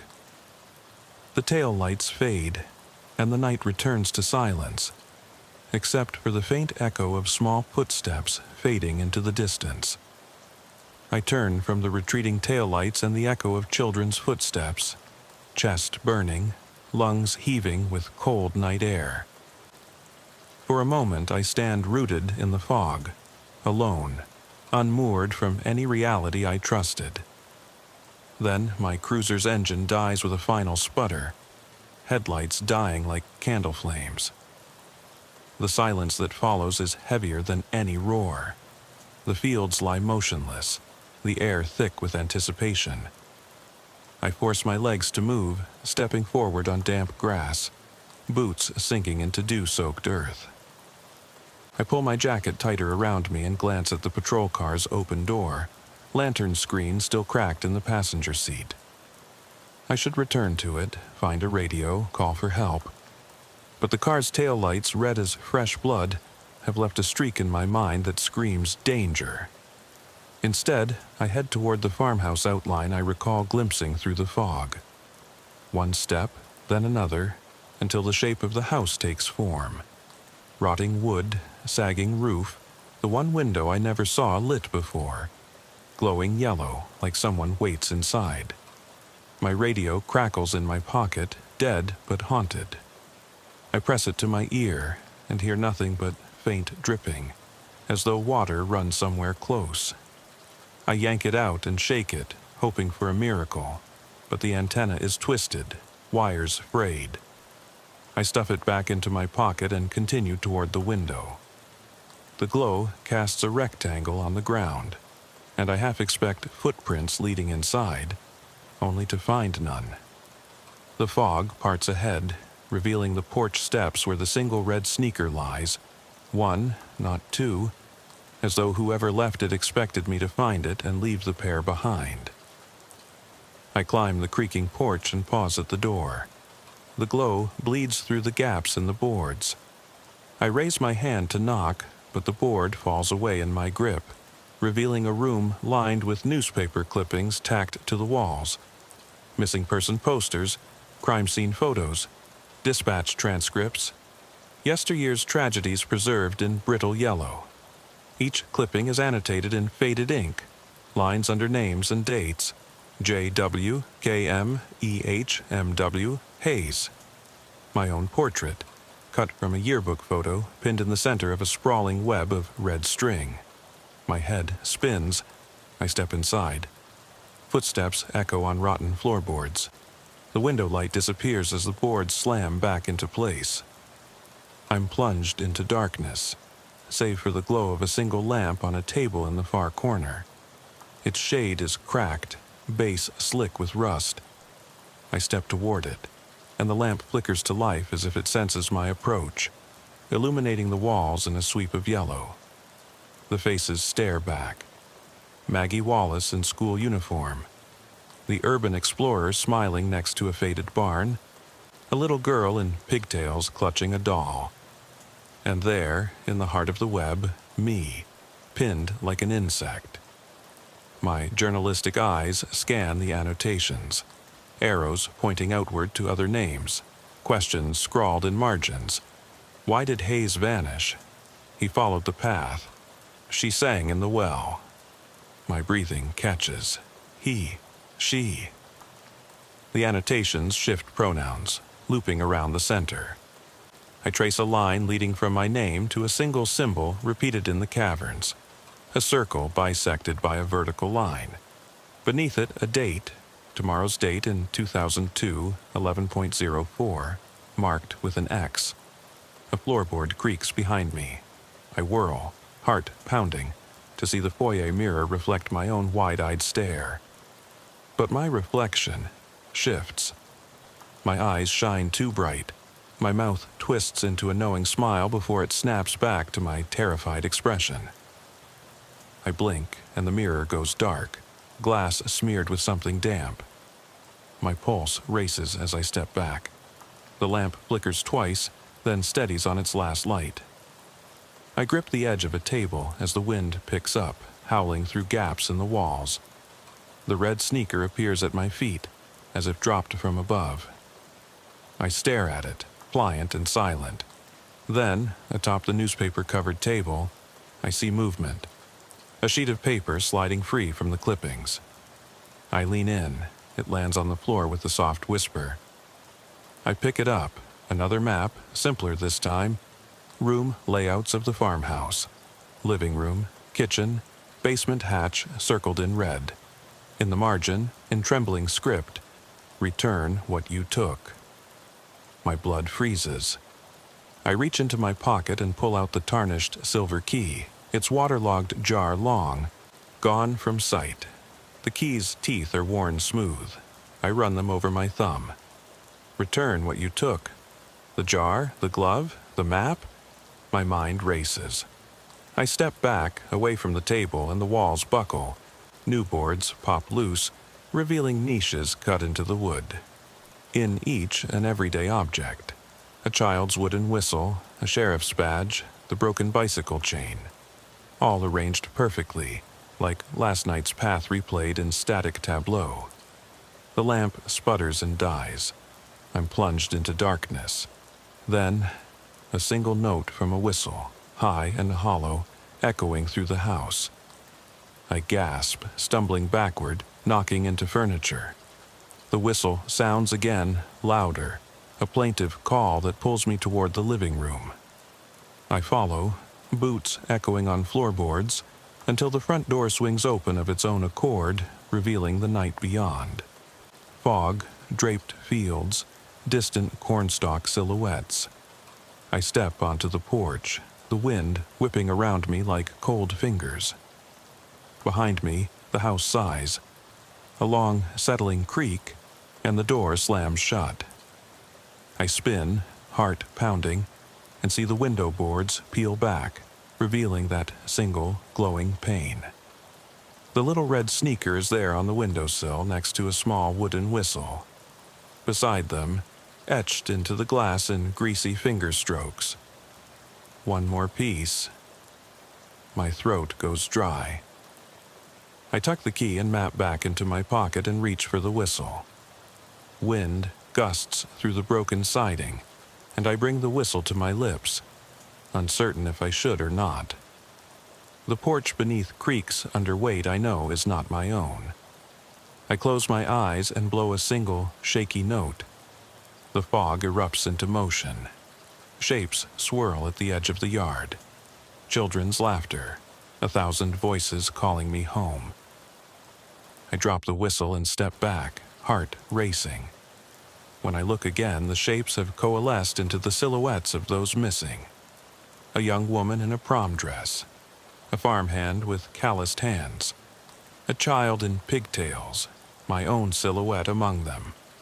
They stand in a ring around the farmhouse, facing inward, silent now. Their eyes, void and shining, fix on me. I realize I've become part of their circle. A final whistle sounds from the porch beneath me, and all the figures turn toward the house. The boards shift, cracking away as if alive, revealing a yawning darkness beyond the walls. I press my back against the railing, breath catching, as the door behind me shutters open again. I should run. I want to run, but I can't move. Because from the shadows inside, a figure steps forward. Tall, cloaked, arm outstretched, holding something familiar. A child's red sneaker. From the porch, the cloaked figure's smile stretches unnaturally wide, the red sneaker dangling in its bony fingers. I step backward, heart pounding, the wooden boards groaning beneath each retreating foot.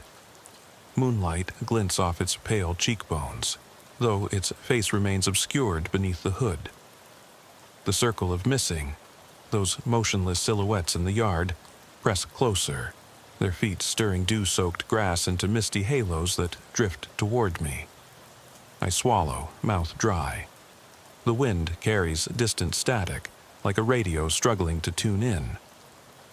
I reach into my pocket for the whittled key, fingertip brushing its cold metal. The whisper of why, static crescendos, then cuts out. I stare at the figure. Its smile falters, replaced by something colder, more expectant. "Which piece?" it murmurs, its voice ragged, childlike and ancient all at once. The world tilts. I clutch the porch railing. I glance at the scattered artifacts, the sneaker, the whistle, the badge I stole back, laid out like a twisted offering. Fear spikes as I realize I still hold something apart from them, something the figure wants. My hand darts to the map tucked against my ribs. The paper is damp and limp. Under lamplight, it reveals a final waypoint scrawled in shaky script. Under the silo. My breath catches.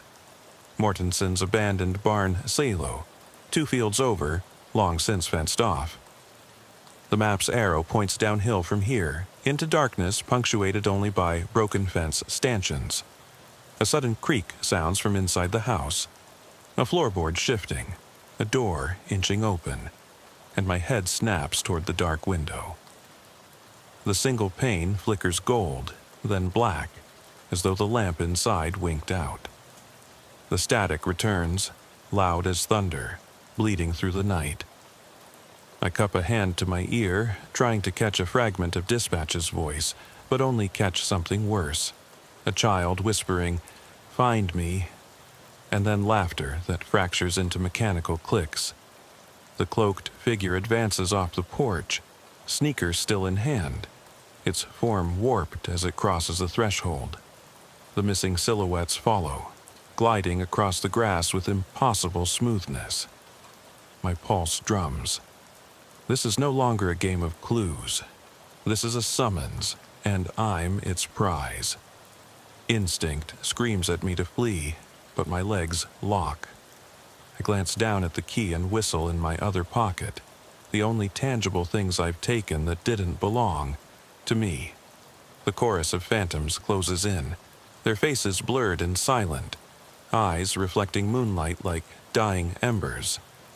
I meet the figure's gaze, hood falling back to reveal the hollow socket of one eye, the other glassy and blue. In one motion, it holds out the sneaker. "Give it back," it coaxes, voice soft yet ringing through my skull. "Give it back." My mind races. Do I surrender the sneaker, the whistle, the badge? Which piece will free me? The map calls to me. Under the silo lies the truth, but I don't know the truth's price. The circle breathes around me, fabric rustling against frail limbs. The ground trembles beneath us. Soil shifts where the silo stands beyond the field, a distant bulwark in the fog. I become aware of a faint groove in the yard, a narrow trench I hadn't noticed before, leading directly toward the silo. It wasn't there moments ago. Now, it yawns before the barn fence, waiting. My eyes dart from the trench to the cloaked hand. The sneaker swings. My heart thuds. I feel the map's outline in my pocket, as though it burns.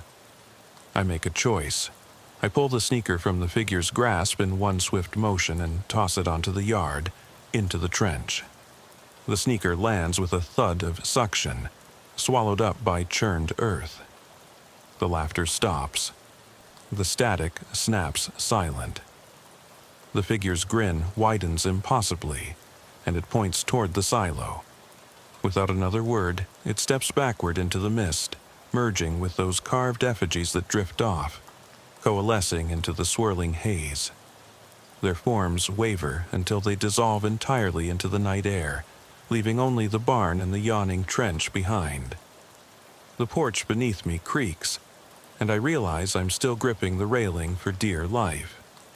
The lamp in the foyer window flickers back on, steady this time, bathing the house in sickly yellow light. My radio crackles, a single clear beep, then a voice. Dispatch, garbled but unmistakable. "Hayes? Sheriff Hayes? You..." Static cuts the sentence short. I lunge for my radio, pressing it to my ear. "Dispatch, you copy? I'm..." The line sputters, then goes dead, the screen blinking. No signal. I curse, pounding the casing. 3 faint beeps answer me like a heartbeat, each one slower than the last, then silence.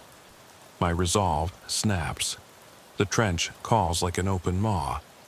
I leap off the porch, boots planting in sodden grass, and dash toward the barn. The trench walls rise steep, slick dirt carved into a sluice. I grip the fence stanchion, hauling myself over the top. Splintered wood tears at my gloves as I descend into the gash. At the trench's bottom, my lantern beam picks out the other sneaker, half buried, the pair reunited at last. I scoop them up, leather cold and stiff as bone. The map floats free in my pocket, stained with dew. It reads simply, "Enter below." I look to the silo, its base ringed with broken planks and a half-collapsed chute. The moonlight slices through a gap high above, but the barn door stands closed and padlocked. The circular base is encircled by vent openings, ragged and warped. One, the one directly before me, hangs open, its metal grates twisted outward like jagged teeth. A faint click echoes, my radio in my hand. I jiggle the antenna. It glows with a soft red light as though waking from a coma. I press the button, the same 3 beeps, then a whispering voice. "You found it." I freeze. The voice isn't dispatch, it's the child's whisper. "I'm here." I shine the lantern toward the open vent.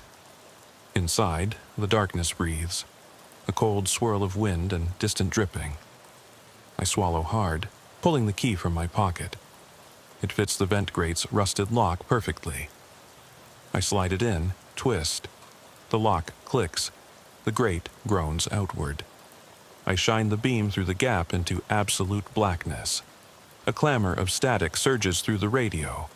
The map's final arrow aligns with the vent. Below me, beyond reach. I kneel, heart pounding, and squeeze through the opening until my shoulders scrape the metal. The wind roars, smelling of earth and mold. I lie prone on a wooden beam, suspended over a vertical shaft of noise and shadow. Below me, the wind whips at loose boards and rattles chains that hang like prison keys. At the shaft's bottom, a dim ring of light glows, an answer or a final question, beckoning me down into the unknown. I slip through the jagged vent opening, shoulders scraping cold metal as I lower myself into the shaft. The wind hammers against my back, urging me onward, even as each rung of the corroded ladder threatens to break beneath my weight. My boots clatter against the iron steps, echoing down into the yawning darkness. The radio pulses in my pocket, those 3 beeps again, rhythmic, like a heartbeat drumming me deeper into the earth. The ladder descends into a cylindrical chamber ribbed with rusted supports. Water drips steadily from above, each drop tinkling like a bell in a cathedral of stone. I pause, chest heaving, and sweep my lantern beam upward. The vent grate recedes far overhead. A distant square of moonlight, unreachable. Below me, the ladder terminates on a grated platform slick with moss. I step off into the shallow water pooling on the metal grating, boots shuddering as the algae shifts beneath them. A low hum vibrates through the platform, faint at first, then building into a tone so pure it feels like a diaphanous chord stretched through the air. I tighten my grip on the ladder rail and steel myself before moving forward onto a narrow catwalk that spirals around the shaft's perimeter. The catwalk's rail is spiked, rails jagged where rust has gnawed through. I trace its curve with my lantern, revealing walls slick with ancient inscriptions. The same symbols scrawled in the caverns, now etched deeper, as if carved by passing centuries of sorrow and fear. I follow the catwalk's arc until it ends at a heavy hatch set into the stone wall. A triangular symbol is stamped on its face, surrounded by concentric circles. My pulse quickens. This hatch must lead to the heart of the structure, the place the map's final arrow pointed. I push against it, but it resists, locked by some unseen mechanism. I withdraw the child's rotary dial from my pocket and examine its crusted rim. The dial's numbered holes correspond to the applied inscriptions: 1-6-2, 7-4, 8-8, the years carved on the oak tree. I align my finger with hole 6 and twist. The hatch shudders. A locking bolt retracts with a metallic rasp. I brace my shoulder and heave it open. A rush of stale air surges out, carrying the scent of rot and rusted iron. Beyond lies a tunnel sloping downward, damp walls streaked with mineral stains. I step through, letting the hatch close behind me. The hum intensifies, vibrating through the bones of my skull. I press on, boots echoing on the stone floor, following the tunnel's slick curve as it descends. Soon, the corridor opens into a vast chamber that takes my breath away. The space is circular, perhaps 100 feet across, its domed ceiling lost in shadow. At the center stands a monolithic pillar, rough-hewn granite rising from floor to ceiling. Around its base, dozens of personal artifacts lie strewn in a ring: a battered sheriff's hat, a child's bloodied toy car, a nurse's stethoscope, a wedding ring, a battered flashlight. Each item glints in the lantern's beam, arranged like a morbid wreath. I step closer, unease coiling in my gut. The pillar's surface is etched with names. Wedged between the inscriptions are the symbols I know so well. I reach out, fingertips skimming the carved names: J.W., K.M., E.H., M.W., H.H., mine. Beneath each is a date and a word: vanished, lost, burned, drowned, claimed.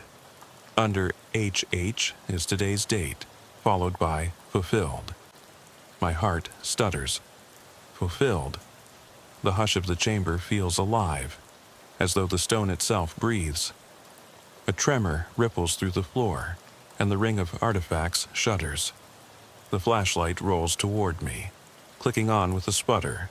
No batteries, no reason to light. I catch it reflexively. The beam sweeps upward, illuminating the pillar's crack, a narrow fissure where the stone splits.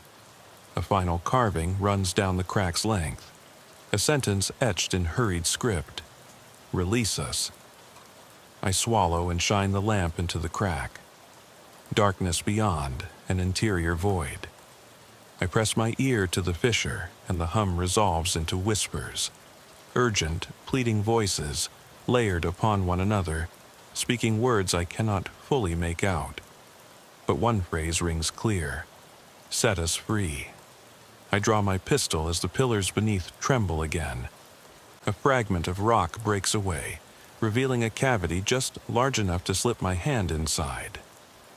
I do so, heart pounding, and my fingers brush something smooth, a keyhole. There's no keyhole carved, just a depression shaped like the silver key I carry. I pull it free and press it into the cavity. The key slides in, clicking into place like a piece of a puzzle. The moment it locks, the whispers crescendo into a gale of voices, drowning out the hum. The ground convulses, and the pillar begins to rotate. Slowly at first, then gathering speed, grinding against the floor. The artifacts clatter, thrown outward in arcs. I stumble back as a doorway emerges in the pillar's side, a yawning arch lit by pale blue light. Through it, I glimpse a scene bathed in moonlight. The fields behind the farmhouse, the trench, the well, all converging upon a single point: this pillar. The black-cloaked figure stands at that point, arms outstretched, the red sneaker at its feet. The silhouette turns its head toward me, as if aware of my intrusion. A child's voice lilts from the arch: "Hurry!" I feel the air shift, like a door unlocking on the world. The chamber's dome trembles. Pebbles rain down. I turn away and run toward the newly revealed arch, floor cracking behind me, shards of granite slicing my boots. I pass through the arch into the night air, stumbling onto damp grass. The trench's edges smolder with ghostly light, the farmhouse sagging as if weary. Above, the silo shaft stretches into the sky, cut open like a wound. The wind carries voices, laughter and sobs and whispers mingled in the fog. I sprint toward the barn's fence line, clutching the key in one fist, my pistol in the other. The trench yawns before me, filled with murky water that glows from below. I step onto the lip, gaze drawn to the pillar's arch still open in the distance. Behind me, the earth groans.